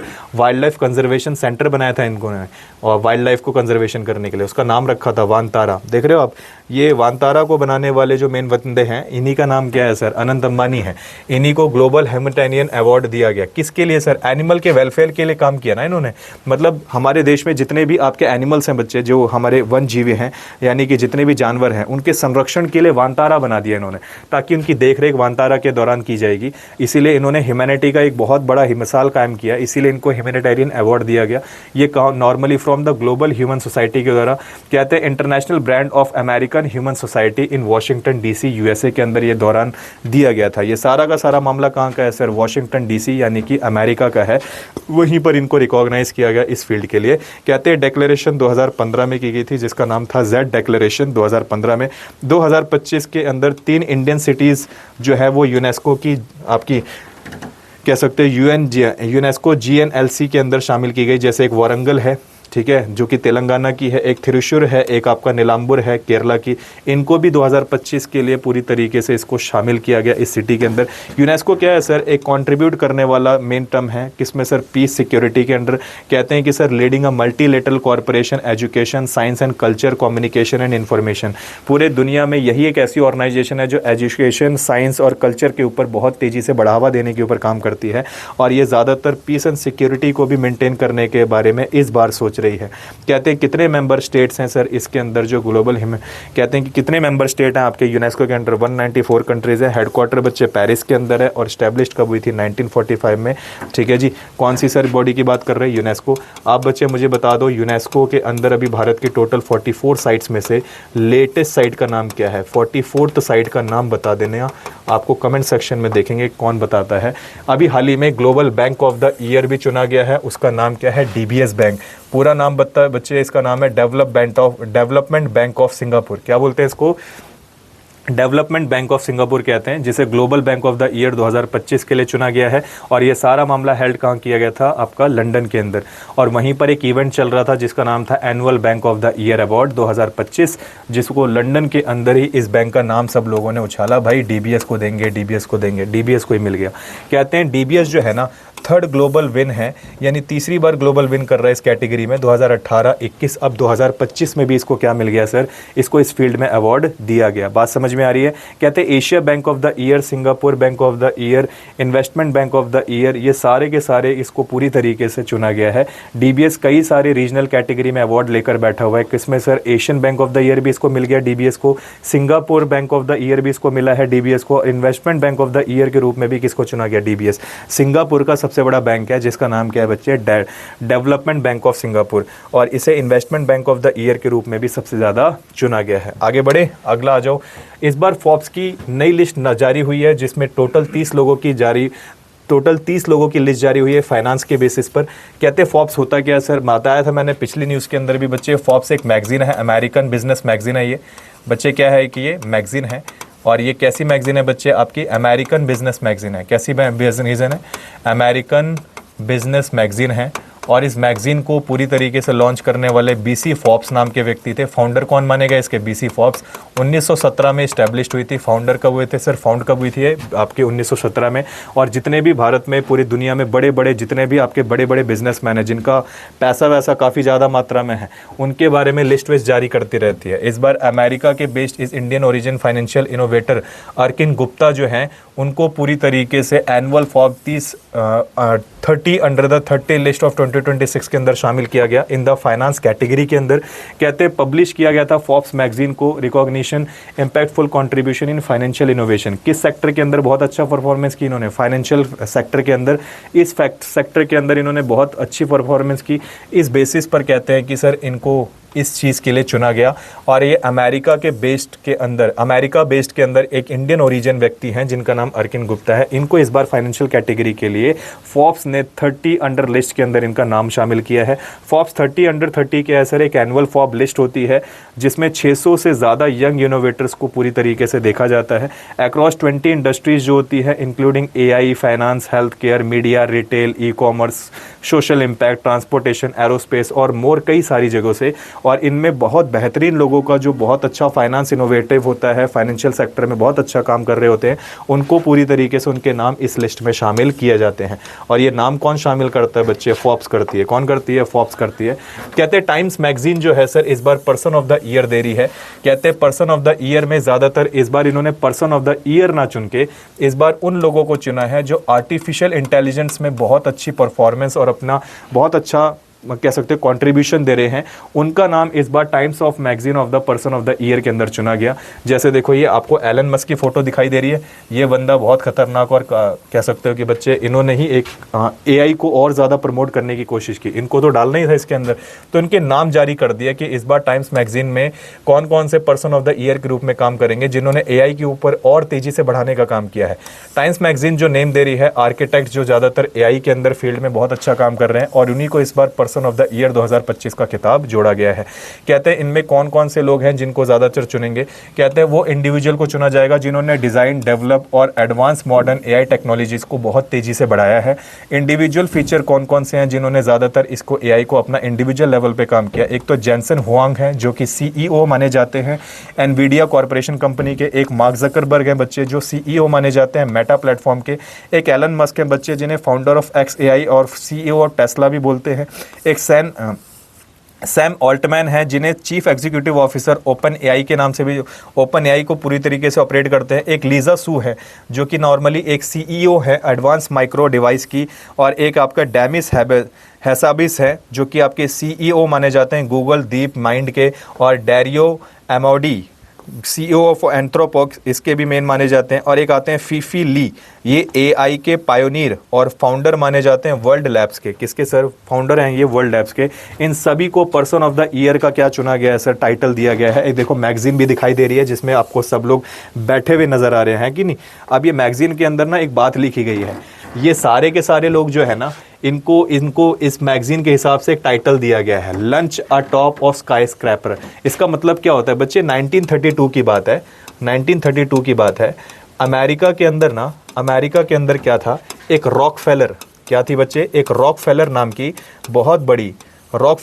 बहुत बड़ी कंपनी बनाई जा रही थी।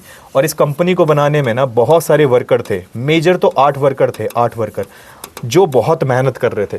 एक दिन क्या हुआ ना, उस समय भूखमरी भी इतनी ज़्यादा हो रखी थी कि दिक्कत आ गई थी। तो इन लोगों ने क्या किया कि एक दिन ये वाली बिल्डिंग बनाते समय ना जब ये थक गए तो खाना खाने का जब समय आया तो इन लोगों ने क्या काम करा, यहाँ पर ना एक बहुत लंबी बीम जा रही थी। बीम का मतलब होता है एक बहुत लंबा सरिया टाइप का जा रहा था।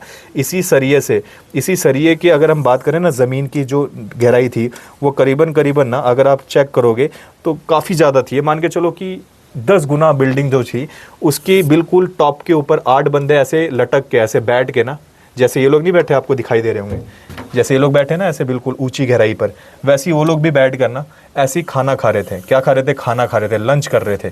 तो इसी के लिए इसका नाम रखा गया था लंच अ टॉप स्काई स्क्रैपर स्टाइल। तो उसी के हिसाब से ये लोग भी आज उसी तरीके से दिखाई दे रहे हैं।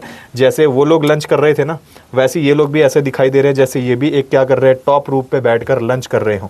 तो इन्हीं के लिए भी एक नाम वही उसी से इंस्पायर होकर एक नाम दे दिया गया कि लंच अ टॉप स्काई स्क्रैपर स्टाइल के रूप में। उस तरीके की क्रिएटिविटी दिखाई गई इन लोगों की। लेटर्स एआई को बहुत ज़्यादा बढ़ाने में इनका बहुत बड़ा क्या है बच्चे, बहुत बड़ा योगदान है। आ रही बात समझ में? Times of the person of the year जो है ना, वो अगर आप देखोगे तो डोनाल्ड ट्रंप को 2024 में चुना गया था और टेलर स्विफ्ट को 2023 के लिए चुना गया था। ये बहुत अच्छी परफॉर्मेंस निभा रहे थे। अगली आती है मिलिट्री एक्सरसाइज। मिलिट्री एक्सरसाइज के बारे में देखो बच्चे, इंडिया और मलेशिया के बीच में एक मिलिट्री एक्सरसाइज है जिसका नाम है हरिमाऊ शक्ति। ये आपकी कैसी एडिशन है, कौन से एडिशन में हुई सर? 5th एडिशन है इसका जॉइंट मिलिट्री एक्सरसाइज का, जिसका नाम हरिमाऊ शक्ति 2025 है। ये किसके बीच में की गई? इंडियन आर्मी और रॉयल मलेशिया आर्मी के बीच में। कहते हैं हुई कहाँ पर थी सर? महाजन फील्ड आपका रेंज है कहाँ पर? राजस्थान में, वहाँ पर ऑर्गेनाइज करी गई। ये एक बायलेटरल मिलिट्री एक्सरसाइज है, हमारे देश की आर्मी और उनके देश की आर्मी के बीच में हुई थी, इसीलिए मिलिट्री ये एक्सरसाइज जो हुई थी। और कहते हैं पहली बार इसे 2012 में शुरू किया गया था। 4th एडिशन इसका कहाँ पर हुआ था सर? इसका बैंगटोंग कैंप मलेशिया के अंदर ऑर्गेनाइज किया गया था। ये जॉइंट मिलिट्री एक्सरसाइज का बैंगटोंग कैंप के अंदर क्या किया था, इसको ऑर्गेनाइज किया गया था। अच्छा बचाओ बच्चे, मुझे बताओ युद्ध अभ्यास किसके बीच में हुआ है? युद्ध अभ्यास, ये मिलिट्री एक्सरसाइज किसके बीच में है? इसके बाद बच्चे मुझे बताएंगे युद्ध अभ्यास के अलावा आप मुझे बताएंगे एक है मित्र शक्ति। मित्र शक्ति, ये किसके बीच में है? मित्र शक्ति किसके बीच में है बच्चे? मित्र शक्ति। इसके अलावा आपसे पूछ लेता है कि आपका सूर्य किरण किसके बीच में है? सूर्य किरण, सूर्य किरण, सूर्य किरण किसके बीच में मिलिट्री एक्सरसाइज हुई? तो युद्ध अभ्यास तो हुई थी अमेरिका के साथ और इंडिया के साथ, अमेरिका और इंडिया की आर्मी के बीच में हुई थी युद्ध अभ्यास। क्या बोलेंगे? अमेरिका और इंडिया की आर्मी में। मित्र शक्ति याद रखना इंडिया के साथ और हुई थी, इंडिया प्लस क्या बताएंगे बच्चे? जापान के साथ। किसके साथ? जापान के साथ। इंडिया और जापान के बीच में कौन सी मिलिट्री एक्सरसाइज हुई? मित्र शक्ति। सूर्य किरण हुई बच्चे भारत और नेपाल के बीच में, भारत और नेपाल के बीच में कौन सी हुई है? सूर्य किरण। कौन सी एक्सरसाइज हुई? सूर्य किरण। अच्छा, ये तो मिलिट्री एक्सरसाइज हुई क्योंकि आर्मी के बीच में हुई, कुछ नवल भी थी। नवल एक्सरसाइज में अगर आपसे पूछ लेता है बच्चे वरुण किसकी बात में है? वरुण एक्सरसाइज किसके बीच में है? वरुण एक्सरसाइज। तो अगर वरुण पूछ लेता है तो क्या बताएंगे? वरुण है भारत और फ्रांस के बीच में। किसके बीच में बच्चे? भारत और फ्रांस के बीच में। भारत फ्रांस के बीच में कौन सी एक्सरसाइज हुई है? तो बोलेंगे बच्चे वरुण एक्सरसाइज हुई है। अगर आपसे पूछता है वरुण के अलावा अगर आपसे पूछ लेता है कि सर सिम्बेक्स किसके बीच में हुई? सिम्बेक्स, सिम्बेक्स क्या होती है सर? सिम्बेक्स भी एक एक्सरसाइज है। सिम्बेक्स से याद रखो sir Singapore, Singapore, Singapore, Singapore के साथ किसकी हुई सर? सिंगापुर के साथ हुई इंडिया की एक्सरसाइज। ये आपकी नवल एक्सरसाइज है। इसके बाद याद रखना स्लिनेक्स है, स्लिनेक्स, स्लिनेक्स, स्लिनेक्स किसके बीच में हुई है? श्रीलंका के साथ, श्रीलंका के साथ, श्रीलंका के साथ।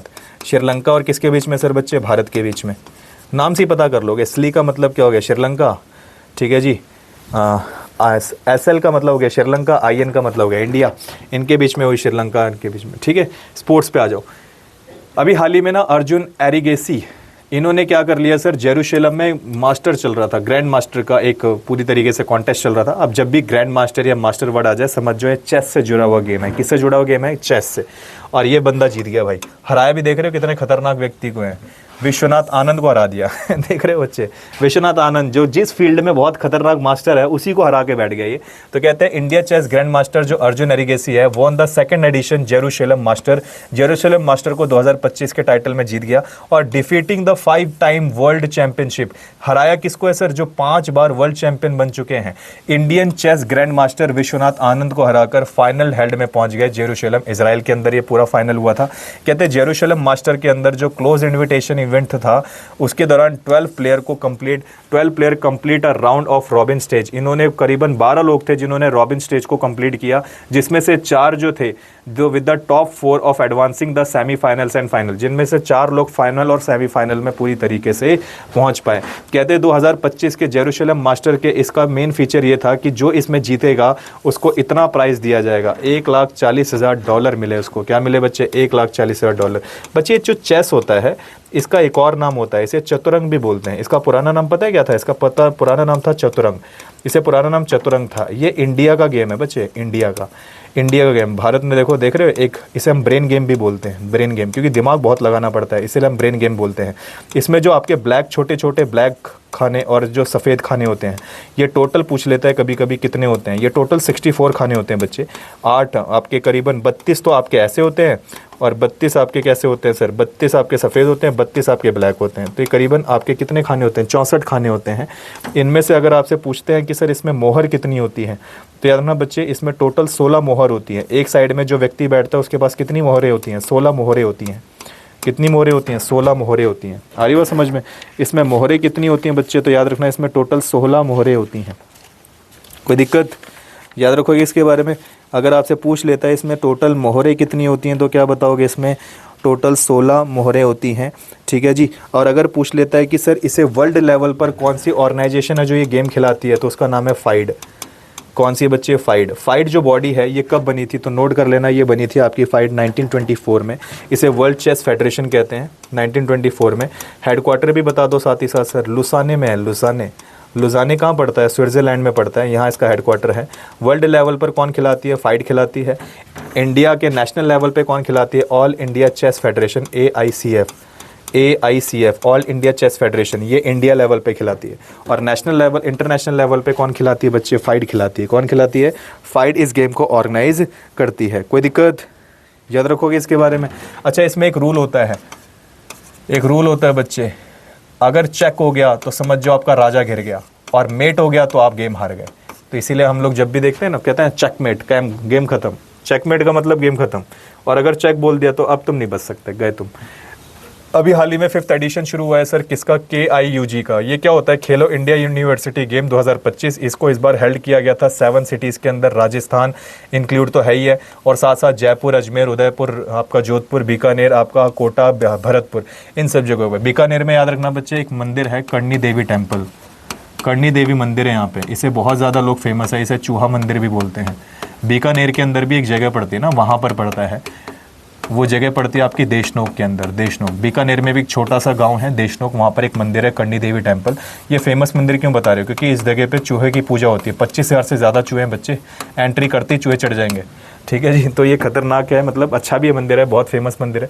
कहते हैं चंडीगढ़ यूनिवर्सिटी जो है, गरौना पंजाब, इसने इस बार टॉप किया है। मेडल किया है कितना सर? टोटल इसके मेडल है 67 मेडल, जिसमें से 42 गोल्ड, 14 सिल्वर और 11 ब्रॉन्ज हैं। कौन से गेम में टॉप कर दिया इसने? खेलो इंडिया यूनिवर्सिटी गेम्स के अंदर, और उसमें हमारा जो चंडीगढ़ यूनिवर्सिटी है, ठीक है जी, और गराउंड पंजाब के अंदर इन्होंने टॉप कर दिया है सर। कहते हैं ये बहुत अच्छे मात्रा में, कहते हैं 42 गोल्ड, 14 सिल्वर और 11 ब्रॉन्ज जीते। लवली प्रोफेशनल यूनिवर्सिटी का जो आपका ये रहा है पंजाब, लवली प्रोफेशनल यूनिवर्सिटी कहाँ की है सर? पंजाब की। इसने क्या सिक्योर किया? सेकंड प्लेस हासिल किया है। टोटल 78 मेडल, जिसमें से 32 गोल्ड है, 24 सिल्वर है और 22 क्या है बच्चे? ब्रॉन्ज है। क्या है बच्चे? ब्रॉन्ज है। सर यहाँ तो गोल्ड ज़्यादा यहाँ तो मेडल ज़्यादा LPU जीत रही है बच्चे।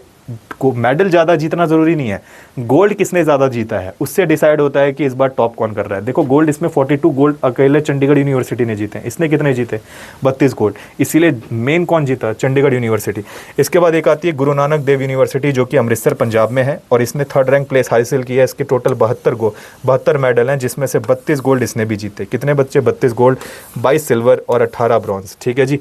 अब यहाँ पर मामला आ गया सर, इसने भी 32 जीते हैं, इसमें भी 32 जीते हैं, तो ये तो मामला ड्रॉ हो जाना चाहिए। अब अगर दोनों का मामला अगर ये चीज़ आता है, तो फिर बात आती है सिल्वर पे। सिल्वर किसने ज़्यादा जीते हैं? इसने 22 जीते, उसने 24, तो ये आ जाएगी दूसरे नंबर पे, ठीक है जी। बात समझ में आ गई? कहते हैं आपका खेलो यूनिवर्सिटी इंटर गेम्स जो है ना, खेलो यूनिवर्सिटी इंडिया गेम जो है, खेलो यूनिवर्सिटी इंडिया गेम जो है, ये खेलो इंडिया यूनिवर्सिटी गेम जो है, इसे मल्टी स्पोर्ट इवेंट कहते हैं। इसमें कई सारे गेम ऑर्गेनाइज करते हैं बच्चे। ऑर्गेनाइज कौन करती है सर? इसे खेलो इंडिया प्रोग्राम के द्वारा ऑर्गेनाइज किया जाता है। और कौन से मिनिस्ट्री के द्वारा करते हैं sir? Ministry of youth affair and sports के दौरान। ये कोलैबोरेशन विद किसके साथ? स्पोर्ट्स अथॉरिटी के साथ कोलैबोरेट करती है, जो कि आपकी इंडिया की है।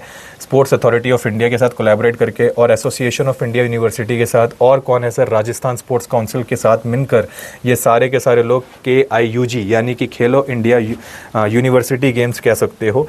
क्या है सर? ये आपका खेलो इंडिया यूनिवर्सिटी गेम्स 2025 को इन सभी लोगों ने मिलकर क्या किया है? इस बार का ऑर्गेनाइज किया है।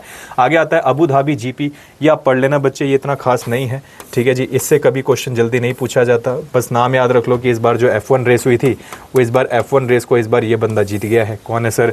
लैंडो नॉरिस, मैक्लेरन रेसिंग, इन्होंने फर्स्ट फार्मूला 1 रेस को पूरी तरीके से जीत लिया है, चैंपियनशिप को, ठीक है जी। इसमें मैक्स वर्स्टेपन जो है सर, वो सेकंड रनअप आए, यानी कि सेकंड आए हैं, इन्होंने सेकंड पोजीशन हासिल की है। बस ये पूछ लिया। इस बार ये कहाँ पर ऑर्गेनाइज किया गया था? बोल देना अबू धाबी में ऑर्गेनाइज किया गया था। मतलब इससे ज़्यादा क्वेश्चन नहीं बनता, इसको आप चाहो तो नहीं पढ़ो तो ज़्यादा बेटर है। Fight circuit 2025, India grandmaster Ramesh Babu Praggnanandhaa जो हैं, इन्होंने वर्ल्ड इंटरनेशनल चेस फेडरेशन को सर्किट 2025 को 115.17 पॉइंट से जीत लिया है सर। ये लॉन्ग सीरीज चली थी टूर्नामेंट की, जो कि ऑर्गेनाइज की गई थी जनवरी से दिसंबर 2025 तक, जिसमें इन्होंने सिक्योर डायरेक्ट क्वालिफिकेशन कहाँ ले लिया सर? अब ये डायरेक्ट कैंडिडेट टूर्नामेंट 2026 के अंदर अपना प्रदर्शन दिखाएंगे, ठीक है जी। Securing a direct qualification to the candidate tournament 2026 में जो कैंडिडेट टूर्नामेंट होगा, उसके अंदर इनकी परफॉर्मेंस देखने को मिलेगी। बहुत अच्छा परफॉर्मेंस निभाया किसने सर? रमेश बाबू प्रगनंदा ने। कहते हैं he become the only mail player qualify via the fight circuit. ये एक ऐसा बंदा है जिसने क्वालिफाई किया है सर फाइट सर्किट को। कहते हैं second consecutive appearance of candidate tournament, second person है जिसने कैंडिडेट टूर्नामेंट को कॉन्जिक्यूटिव लेवल पर अपीयर किया। पहले व्यक्ति कौन थे सर आपके? तो पहले व्यक्ति विश्वनाथ आनंद थे, उसके बाद यही है व्यक्ति जिसने सेकंड लेवल पर इसने कैंडिडेट टूर्नामेंट को अचीव किया। 3 इंडियन वुमेन्स हैं, कौन कौन सर? दिव्या देशमुख हैं, कोनेरू हम्पी हैं, और एक आपकी वैशाली रमेश बाबू है। इन लोगों ने मिलकर पूरी तरीके से 3 वुमेन्स हैं जिन्होंने इसको क्वालिफाई किया है। ठीक है जी। 2026 के लिए वुमेन कैंडिडेट टूर्नामेंट जो होगा उसमें ये 3 और हमारी फीमेल जाएंगी भारत की तरफ से। 2025 का जो फाइट सर्किट है sir as a system top level tournament है सर इंडिया का तरफ से। फाइट मैंने बताया ना कितनी बार, फाइट नाम आ गया समझ जाओ किसके लिए बात हो रही है, चेस के लिए। कहते हैं qualification as per the path of candidate tournament 2026 में परफॉर्मेंस अच्छी होगी इनकी। Candidate tournament 2026 is schedule to take a place of Cyprus in March 2026। इसको यहाँ पर ऑर्गेनाइज किया जाएगा 2026 में बच्चे, शेड्यूल भी कर दिया गया, मार्च में होगा। और उसमें देखते हैं इनकी क्या परफॉर्मेंस रहती है। भारत इन चीज़ों में बहुत तेज़ी से तरक्की कर रहा है। आज एशियन इक्वेस्ट्रियन चैंपियनशिप, ये क्या होता है सर? ये ज़्यादातर जो घुड़सवारी नहीं होती, घुड़दौड़, इनके ऊपर काम होता है बच्चे। इक्वेस्ट्रियन स्पोर्ट जो होता है ज़्यादातर जो आपका देखते हैं ना, हॉर्स राइडिंग जो होती है उसके ऊपर जो आप लोग देखते हो रेस वेस लगाते हैं, वही चीज़ है ये। कहते हैं इस बार का सेकंड एडिशन ऑर्गेनाइज किया गया international federation for equestrian sports. Federation equestrian international जो है आपका एशियन इक्वेस्ट्रियन चैंपियनशिप 2025 की इस बार कहाँ पर ऑर्गेनाइज की गई बच्चे? थाईलैंड के अंदर। थाईलैंड में कौन सी जगह पे? पटाया, यहाँ पर ऑर्गेनाइज की गई। थाईलैंड इसमें टॉप कर रहा है बच्चे, जिसमें 7 मेडल जीते इसने, 3 गोल्ड, 0 सिल्वर, 4 ब्रॉन्ज। और सेकंड नंबर पर आया हांगकांग देश। कौन जीता सर इसमें? हॉर्स राइडिंग के अंदर, यानी कि हॉर्स रेसिंग के अंदर वो आपका सेकंड आया आपका हांगकांग 7 मेडल के साथ, 0 गोल्ड, 2 सिल्वर और 5 ब्रॉन्ज। और इंडिया ने क्लेम किया टोटल 5 मेडल, जिसमें से 1 गोल्ड, 4 सिल्वर और 0 ब्रॉन्ज। ये हमारे इंडिया का मेन था। कहते हैं आशीष लेमे become the first Indian rider to win the gold medal in eventing the continental championship. Bharat की तरफ से आशीष लिमे जो व्यक्ति हैं, इन्होंने पहली बार इस खिताब को हासिल किया है। एफईई का हेडक्वार्टर लोसाने स्विट्जरलैंड में बच्चे। कहाँ पर है ये? लोसाने स्विट्जरलैंड के अंदर देखा जाता है। आओ अगला चलते हैं। FIH mains junior hockey world cup 2025 का क्या है सर? इस बार 14th एडिशन ऑर्गेनाइज किया गया international hockey federation international day hockey का। कहते हैं इसमें जूनियर हॉकी वर्ल्ड कप 2025 जो कि चेन्नई तमिलनाडु के अंदर ऑर्गेनाइज किया गया और मदुरई तमिलनाडु के अंदर। इस बार जर्मनी इस चीज़ में बहुत अच्छी परफॉर्मेंस कर रहा था। जर्मनी ने स्पेन को हराया 3-2 से। और इस बार जर्मनी ने क्या किया बच्चे? इस बार वोन कर लिया गोल्ड मेडल को। गोल्ड मेडल जीता कौन? जर्मनी। इंडिया इसमें क्या रहा सर? इंडिया ने ब्रॉन्ज मेडल जीता और 0-2 से किसको डिफीट किया सर? अर्जेंटीना को हराया। ठीक है जी। अगर आपसे पूछा जाए 5th प्लेस पे कौन आया सर? बेल्जियम आया। किसको हराकर? नीदरलैंड को हराकर इस बार 5th प्लेस पर आता है। और अगर आपसे पूछता है कि sir Commonwealth kho kho championship में क्या प्रदर्शन रहा, तो कहते हैं कॉमनवेल्थ खो खो के अंदर अगर आप देखोगे तो इंडिया जो था वो पहली बार इसे होस्ट कर रहा है इस एडिशन को। किसको सर? अप्रूवल फॉर 2026 में जो कॉमनवेल्थ खो खो का जो चैंपियनशिप होगा वो इंडिया होस्ट करेगा 2026 में। किस चीज़ को सर? इस गेम को। इनॉग्रेल खो खो चैंपियनशिप जो है सर, इसमें करीबन कितने पार्टिसिपेंट्स होंगे? तो कहते हैं 24 कॉमनवेल्थ नेशन से आपके करीबन 16 मेंस और 16 वुमेन टीम्स को पूरी तरीके से मौका मिलेगा खेलने का। और ये इस बार का जो नॉर्मली होगा 2025 में। द चैंपियनशिप मार्क्स नेक्स्ट की milestone Indian kho kho after the first world cup held in नई दिल्ली इन जनवरी 2026 लिखना था आई थिंक, एक बार चेक कर लेंगे इसको। आ जाओ आगे आता है इंपॉर्टेंट डेज, महत्वपूर्ण तिथियां। आर्म फोर्सेस फ्लैग डे मनाते हैं हर साल 7 दिसंबर को। क्यों मनाया जाता है बच्चे? वो भी देख लेते हैं।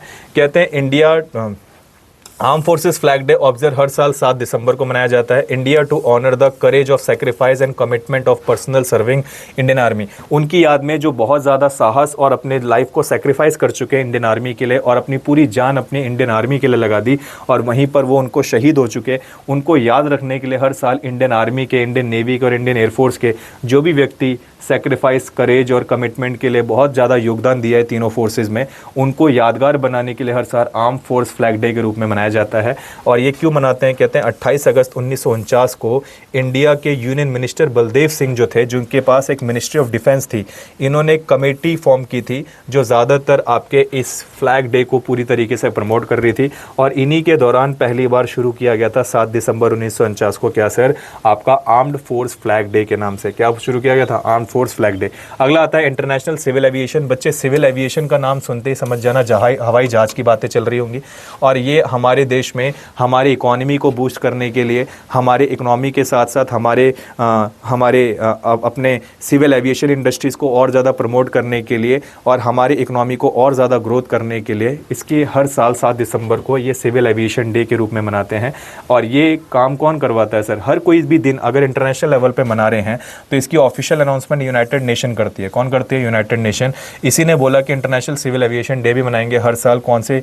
7 दिसंबर को वर्ल्ड वाइड लेवल पर, जिसका मेन काम ग्लोबल अवेयरनेस फैलाना होगा। किस चीज़ को सर? सिविल एविएशन, सोशल और इकोनॉमिक डेवलपमेंट के रिगार्डिंग। इस बार की थीम भी रखी गई है sir, safe sky sustainable future together for next 80 years of international civil aviation day was initially celebrated in 1994 to mark 50th anniversary Chicago convention.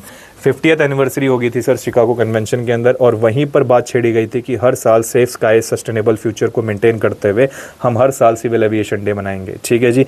Chicago convention क्या है? ये कन्वेंशन ऑन हुई थी इंटरनेशनल सिविल एविएशन को लेकर और sign किया गया था 1944 के अंदर शिकागो के बाद। शिकागो में 54 नेशन ने साइन किया, स्टैब्लिश्ड हुआ था। स्टैब्लिश किए गए थे rules and framework for international civil aviation, laying for foundation of creation of ICA। किसको बनाने के लिए sir? International civil Aviation Organisation को बनाने के लिए कई सारे रूल एंड रेगुलेशंस को यहाँ पर बात छेड़ी गई बनाने के लिए, जो पूरे के पूरे भारत में, पूरी दुनिया में उड़ रहे प्लेनों की एक ऑर्गेनाइजेशन को कंट्रोल करेगी, जिसका नाम रखा गया इंटरनेशनल सिविल एविएशन ऑर्गेनाइजेशन। क्या बोला गया? International civil Aviation Organisation. Bharat में अभी करंटली 150 से ज़्यादा एयरपोर्ट जो हैं ऑपरेट हो रहे हैं, और इसको कोशिश की जा रही है 2030 तक कितना कर दिया जाए? 2220 तक कर दिया जाए। इंडिया का सबसे बड़ा इंटरनेशनल एयरपोर्ट का नाम बताओ। इंडिया का सबसे बड़ा इंटरनेशनल एयरपोर्ट और इंडिया का सबसे बिजी एयरपोर्ट का नाम बताओ।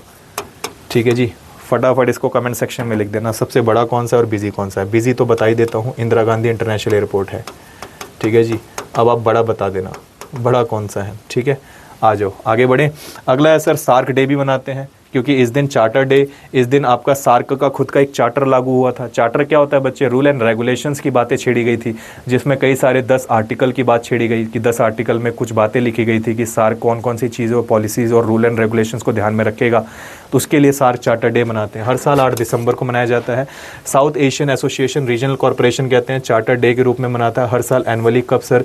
8 दिसंबर को। और इस चीज़ के लिए 1985 से इसकी शुरुआत हो गई थी। सार्क चार्टर डे जो है सर, ये जनरली हर साल 7 से लेकर 8 दिसंबर 1985 के अंदर इसकी शुरुआत हो गई। इसका जो समिट, पहला समिट हुआ था वो ढाका के बांग्लादेश के अंदर हुआ था। कौन सी तारीख को सर? 7 से लेकर 8 दिसंबर के बीच में 1985 के अंदर। किस चीज़ को लेकर हुआ था सर? चार्टर को लेकर बात हुई थी, और वो भी मीटिंग कहाँ हुई थी सर? आपका ढाका बांग्लादेश के अंदर। जो फर्स्ट सार्क आपका चार्टर डे है वो पहली बार ऑब्जर्व किया गया था 8 दिसंबर 1985 को लेकर। सार्क एक रीजनल जियोपॉलिटिकल इकोनॉमिक ब्लॉक है जो कि 1985 के अंदर बांग्लादेश, भूटान, इंडिया, मालदीव, नेपाल, पाकिस्तान, श्रीलंका के साथ मिलकर पूरी तरीके से तैयार की गई थी। अफगानिस्तान बाद में इसको ज्वाइन करता है, 8वां मेंबर बना था, और ये 14 नंबर की सार्क समिट हो रही थी नई दिल्ली के अंदर। तब इसने हस्ताक्षर किया कि मैं भी किसका मेंबर बनना चाहता हूँ? सार्क का मेंबर बनना चाहता हूँ। सार्क सेक्रेटरी जो है सर आपका, ये नेचुरली अगर आपका हेडक्वार्टर देखोगे तो ये नॉर्मली आपका स्टैब्लिश किया गया काठमांडू, नेपाल, जनवरी 17, 1987 के अंदर। और कहते हैं जो सार्क के चार्टर हैं इसके अंदर बात छेड़ी गई 10 आर्टिकल को लेकर, जिसमें ज़्यादातर किसके बारे में डिफाइन किया गया है? ऑर्गेनाइजेशन के ऑब्जेक्टिव्स क्या होंगे, प्रिंसिपल क्या होंगे, स्ट्रक्चर क्या होगा, मीटिंग्स क्या होंगी, काउंसिल ऑफ मिनिस्टर कौन शामिल होंगे, स्टैंडिंग कमेटी कौन सी होगी, टेक्निकल कमेटी क्या काम करेगी, एक्शन कमेटी क्या काम करेगी, सेक्रेटरीट क्या काम करेंगे, फाइनेंशियल अरेंजमेंट्स क्या काम करेंगे, जनरल प्रोविजंस क्या होंगे, ये सब आपके सार्क चार्टर के अंदर शामिल हैं। ठीक है, चार्टर मतलब होता है कानून। क्या होता है? कानून। सार्क समिट जो थी बच्चे ट्रेडिशनली अगर देखा जाए हर 2 साल के अंदर अल्फ़ाबेटिक रोटेशन के हिसाब से करवाई जाती है, और कहते हैं इनमें कई सारे 2014 के अंदर इसकी लास्ट मीटिंग भी ऑर्गेनाइज की गई थी। टेक प्लेस इन सिंस 2014 से इसके अंदर ये बात शुरू की गई। ठीक है जी। कहते हैं इंडियन नेवी जो है 50th सबमरीन डे मनाता है 2025 में, और ये 8 दिसंबर को शुरू किया गया। कहते हैं इंडियन नेवी ने एनुअली हर साल सबमरीन डे को 8 दिसंबर के रूप में मनाया। ये क्यों मनाता है भाई? क्योंकि इसके अंदर ना एक नया शिप INS को कालावरी, इसको पहली बार फर्स्ट सबमरीन को इंडियन नेवी के अंदर शामिल किया गया था 1967 से, इसलिए हर साल इसमें क्या मनाया जाता है? ये सबमरीन डे मनाया जाता है। इस बार की 58th सबमरीन डे के रूप में इसकी क्या हुई थी सर? आपकी मीटिंग हुई थी, 50th एडिशन था, जिसमें 8 दिसंबर 2025 को सबमरीन डे के रूप में ऑब्जर्व भी किया गया। कहते हैं पहली बार सबमरीन जो है INS कालावरी जो है, ये कहते हैं कि सर कमीशन किया गया था पहली बार 8 दिसंबर 1967 को। इसकी याद में हर साल कौन सा डे मनाते हैं सर? आपका सबमरीन डे के रूप में मनाया जाता है। कहते हैं INS कालावरी क्या है sir? As a foxtrot class diesel electric submarine है, और जो ज़्यादातर आपके इस वाले एरियाज़ को प्रोटेक्ट करने का काम करती है। कौन सर? आपका ज़्यादातर कोस्टल और आपका ये इंडियन ओशन वाला रीजन। कहते हैं INS कालावरी के अंदर सर्व इसने कितने साल किया? 29 ईयर्स तक इसने सर्व किया, और एंड वॉज रिटायर 31 मार्च 1996 को इसको रिटायर कर दिया गया। इसीलिए ये हमारे देश की पहली एक ऐसी सबमरीन है जिसको इंडियन नेवी ने एक तरीके से अपने नवल कमांड के अंदर शामिल किया था। इसके कई सारे प्रोजेक्ट भी हैं बच्चे। प्रोजेक्ट 75 जिसको कई प्रोजेक्ट 75 के नाम से दिया गया, जिसमें कई 6 कलावरी क्लासेस के डीजल इलेक्ट्रिक सबमरीन को इंक्लूड किया गया, जैसे INS कलावरी है, INS खांदेरी है, आपकी INS कारांज है, आपकी INS वेला है, INS आपकी वागीर है, INS वक्शीर है। इसको कई सारे लेवल पर पूरी तरीके से इन सबमरीन को आपका क्या किया है, प्रोजेक्ट 75 में शामिल किया गया। अब ये देख लेना कौन कौन से साल में हुए हैं। यह साल लिखा हुआ है नवंबर आपका दिसंबर 2017 में, साल देख लेंगे आप लोग, ठीक है जी। अगला आता है ह्यूमन राइट्स डे 2025। ये हर साल 10 दिसंबर को मनाते हैं। आपको पता है मानव अधिकार को संरक्षण करने के लिए हमारी एक ऑर्गेनाइजेशन है जो काम करती है, जिसे हम लोग क्या बोलते हैं बच्चे, universal declaration of human rights. यही है जिसने मजबूर कर दिया हर साल क्या मनाने के लिए, ह्यूमन राइट्स डे। याद रखना, जब भी कोई भी नाम इंटरनेशनल लेवल पर लिया जाता है तो उसके लिए रिकमेंड कौन करता है, यूनाइटेड नेशन। तो यूनाइटेड नेशन ने बोला कि भाई ह्यूमन राइट्स डे हर साल, इंटरनेशनल ह्यूमन राइट्स डे जो है वो every year across the global level कौन से तारीख से मनाया जाएगा, शुरू किया जाएगा 10 दिसंबर से। और अगर पूछा जाता है कि ये बात किसने छेड़ी थी सर, UDHR ने बोला था 1948 के अंदर, और बोला था प्रमोट करना है भाई इंसानों के, भारत जो दुनिया में रहने वाले लोग हैं उनके राइट्स को अवेयर करना है, यूनिवर्सल लेवल पर ये राइट्स को पहुंचाना है, डिस्क्रिमिनेशन को ख़त्म करना है पूरी तरीके से, ताकि लोगों के बीच में भेदभाव पैदा ना हो पाए। ये सारी चीज़ों के ऊपर काम करता है। कहते हैं 10 दिसंबर 2025 को इस बार 77th एनिवर्सरी मनाई गई इसकी, क्योंकि ये शुरू कब से हुआ था इसके बारे में आप लोग देख लेंगे 48 से। इस बार इसकी 77th एनिवर्सरी हुई थी। कहते हैं 32nd anniversary the United nation office of the high commissioner human rights आपका बनाया गया था। कहते हैं इस बार 2025 की थीम क्या है, human rights our everyday essential. क्या था, human rights everyday our essential. ये इस बार का क्या है, 2025 की थीम मानी गई आपके ह्यूमन राइट्स डे की, ठीक है जी। इसमें एक राइट एक्ट सबमिट आता है। ये क्या आता है सर, इसके बारे में बोला गया था कि इसकी शुरुआत कब से हुई थी। तो एक सबमिट हुआ था जो कि powering future of human rights, जो कि हेल्ड हुआ था 10-11 दिसंबर को पैलाइस विल्सन जिनेवा के अंदर। इसी इवेंट के दौरान ऐसा बताया गया, ज़्यादा फोकस किया गया ह्यूमन राइट्स के ऊपर, और ज़्यादा से ज़्यादा फोकस किया गया AI और इनोवेशन प्रोग्राम के ऊपर, ठीक है जी। आ रही बात समझ में, 10-11 दिसंबर की बात है। आगे आता है सर इंटरनेशनल माउंटेन डे। बच्चे माउंटेन डे इसलिए मनाते हैं ताकि माउंटेन की जो प्रायोरिटीज़ है, माउंटेन के बारे में जो नेचर से जुड़ा है, माउंटेन हमारे नेचर को क्या ज़्यादा इंपॉर्टेंस दे रहा है, ये हमारे लिए क्यों इतना महत्वपूर्ण है, उसके लिए हम हर साल इंटरनेशनल माउंटेन डे मनाते हैं। अच्छा, ये हमारे नेचर को बहुत ज़्यादा प्रोटेक्शन भी देता है, कई सारी चीज़ों में इसका बहुत बड़ा रोल है। आज चेक करते हैं क्यों। कहते हैं कि सर यूनाइटेड नेशन ने ऑब्जर्व किया इंटरनेशनल माउंटेन डे हर साल 11 दिसंबर को मनाते हैं, और कहते हैं इसका मेन काम है वर्ल्ड लेवल पर क्या करना सर, अवेयरनेस को फैलाना। किसके बारे में सर, माउंटेन्स की अवेयरनेस को फैलाना। ये सस्टेनेबल माउंटेन डेवलपमेंट को बहुत तेज़ी से बढ़ावा देगा। इसके साथ साथ इस बार की थीम भी रखी गई, glacier matters of water, food and livelihood mountains and the beyond. The first observance of international mountain day took place in December 11, 2003। पहली बार कब से मनाना शुरू किया गया था सर, 11 दिसंबर 2003 से मनाना शुरू किया गया था। इसको मनाने के लिए कौन सी ऑर्गेनाइजेशन प्रमोट करती है, FAO करती है। ये एक नोडल एजेंसी है बच्चे यूनाइटेड नेशन की। इसी ने पहली बार अवेयर करने के लिए बात बोली कि माउंटेन डे भी शुरू करना चाहिए। इसके कहने पे इंटरनेशनल माउंटेन डे की शुरुआत की गई। इसका लोगो क्या होता है बच्चे, लोगो होता है माउंटेन डे का, याद रखना 3 ब्लैक इक्विलेटरल ट्राइंगल्स होते हैं जिनमें अलग अलग तरीके की चीज़ें दिखाई गई हैं। एक लेफ्ट साइड का जो ट्राइंगल होगा ना, लेफ्ट साइड का ट्राइंगल, वो दिखाता है ब्लू डायमंड शेप, सिंबलाइज करता है स्नो और ग्लेशियर को। एक मिडिल ट्राइंगल होता है जो आपका सिंबलाइज करता है ऑरेंज सर्कल, कहते हैं कि कंटेन्स ऑरेंज सर्कल, और जो रिप्रेजेंट करता है किस चीज़ को, मिनरल और नेचुरल रिसोर्सेज को। एक राइट ट्राइंगल होता है बच्चे जो ग्रीन सेक्शन को रिप्रेजेंट करता है, जिसमें ज़्यादातर क्रॉप्स और फॉरेस्ट वेजिटेशंस होती है। उन सारी चीज़ों के बारे में बताता है। एक यूनिसेफ डे मनाते हैं जो हर साल 11 दिसंबर को मनाते हैं बच्चे। एक इंटरनेशनल ऑर्गेनाइजेशन है जिसका मेन काम क्या है, ये बनाई गई थी 1946 के अंदर 11 दिसंबर को। इसका मेन काम था, जितने लोग सेकंड वर्ल्ड वॉर में जितने भी बच्चे हैं उन्होंने अपने माँ बाप खो दिए, उनकी फैमिली ख़त्म हो गई, तो उनकी परवरिश करने के लिए, उनको ध्यान में रखते हुए उनको अच्छा खाना मिले, अच्छे क्लोथ मिले, अच्छी फैसिलिटीज़ मिले, अच्छी हेल्थ सिक्योरिटी मिले, इस चीज़ के लिए सरकार ने एक ऑर्गेनाइजेशन बनाई पूरी दुनिया के अंदर इंटरनेशनल लेवल पर, यूनाइटेड नेशन ने, जिसका नाम रखा गया यूनिसेफ। और यूनिसेफ आज के टाइम में ज़्यादातर हर किसी बच्चों के लिए काम कर रही है, छोटे छोटे बच्चे, उनकी हेल्थ को लेकर, उनके फैमिली को, उनके खाने पीने को लेकर, क्लोथिंग को लेकर, सारी चीज़ों के लेकर। इसीलिए इसका योगदान हमारे देश में, पूरी दुनिया में बहुत बड़ा है। इसीलिए इसको यादगार बनाने के लिए हर साल यूनिसेफ डे मनाते हैं। और इसके लिए भी प्रमोशन कौन देता है, यूनाइटेड नेशन देता है। इसका पूरा नाम क्या है बच्चे, तो यूनाइटेड नेशन चिल्ड्रंस फंड है। इसको एनुअली हर साल 11 दिसंबर को ऑब्जर्व किया जाता है। और याद रखना इसका मेन काम क्या है, ये चिल्ड्रन फंड जो है sir United Nation General Assembly and Ludwig Lichtman जो हैं इन्होंने शुरू किया था पहली बार 1946 में। इनकी वजह से ही इसकी स्थापना हुई। कहते हैं ओरिजिनली जो है इसे हम United nation international children emergency fund के नाम से जानते हैं, पर अब इसे यूनाइटेड नेशन चिल्ड्रन फंड के नाम से जाना जाता है। ये बनी कब थी सर, आपकी बता सकते हो? इसे उंगा मतलब होता है यूनाइटेड नेशन जनरल असेंबली की रिकमेंडेशन पे 11 दिसंबर 1946 को बनाकर तैयार कर दिया गया, जिसका मेन फोकस क्या होता है? बच्चे ज़्यादातर providing food, clothing, health care जैसे चीज़ों को बच्चों को प्रोवाइड करना। जितने भी बच्चे ज़्यादातर वर्ल्ड वॉर सेकेंड से इफेक्टेड हुए हैं उसके बाद भी परमानेंट पार्ट बना दिया गया यूनाइटेड नेशन का सिस्टम का 1953 में, और ये अब सारे के सारे देशों में मिलकर काम कर रही है ताकि हर एक देश में छोटे छोटे बच्चों की सेफ्टी को मेंटेन किया जा सके। इसको नोबेल प्राइज़ भी मिला है बच्चे 26 अक्टूबर 1965 के अंदर, और कहते हैं कि यूनिसेफ को एक तरीके से 2008 के अंदर यूनाइट फॉर चिल्ड्रन के नाम से ऑफिशियल एक टैगलाइन दे दी गई। क्या दे दी गई? यूनाइट फॉर चिल्ड्रन के नाम से। लेटर 2016 में फिर चेंज कर दी गई और फिर लिखा गया for every child was introduce for a brand strategy incorporated to UNICEF logo. इसके अंदर फॉर एवरी चाइल्ड कर दिया गया। पहले यूनाइट फॉर चिल्ड्रन था, फिर बाद में फॉर एवरी चाइल्ड कर दिया गया 2016 में। हेडक्वार्टर कहाँ है बच्चे? न्यूयॉर्क में देखने को मिलता है। अगला आता है sir international day for neutrality day. Neutrality क्या होता है बच्चे? किसी भी देश के बीच में वाद विवाद ना हो, लड़ाई झगड़ा ना हो, उनके बीच में किसी भी तरीके के माहौल थोड़े सा खराब ना हो, सभी के बीच में शांति वांति बरकरार रहे, प्यार मोहब्बत से रहे। इसके लिए हर साल एक डे मनाते हैं जिसे कहते हैं इंटरनेशनल डे ऑफ न्यूट्रलिटी। इसको हर साल कौन सी तारीख को मनाते हैं? 12 दिसंबर को, जिसका मेन काम होता है importance of neutrality, international relations को मेंटेन करना ताकि हर जगह पे शांति, diplomacy, security worldwide level पे फैली रहे।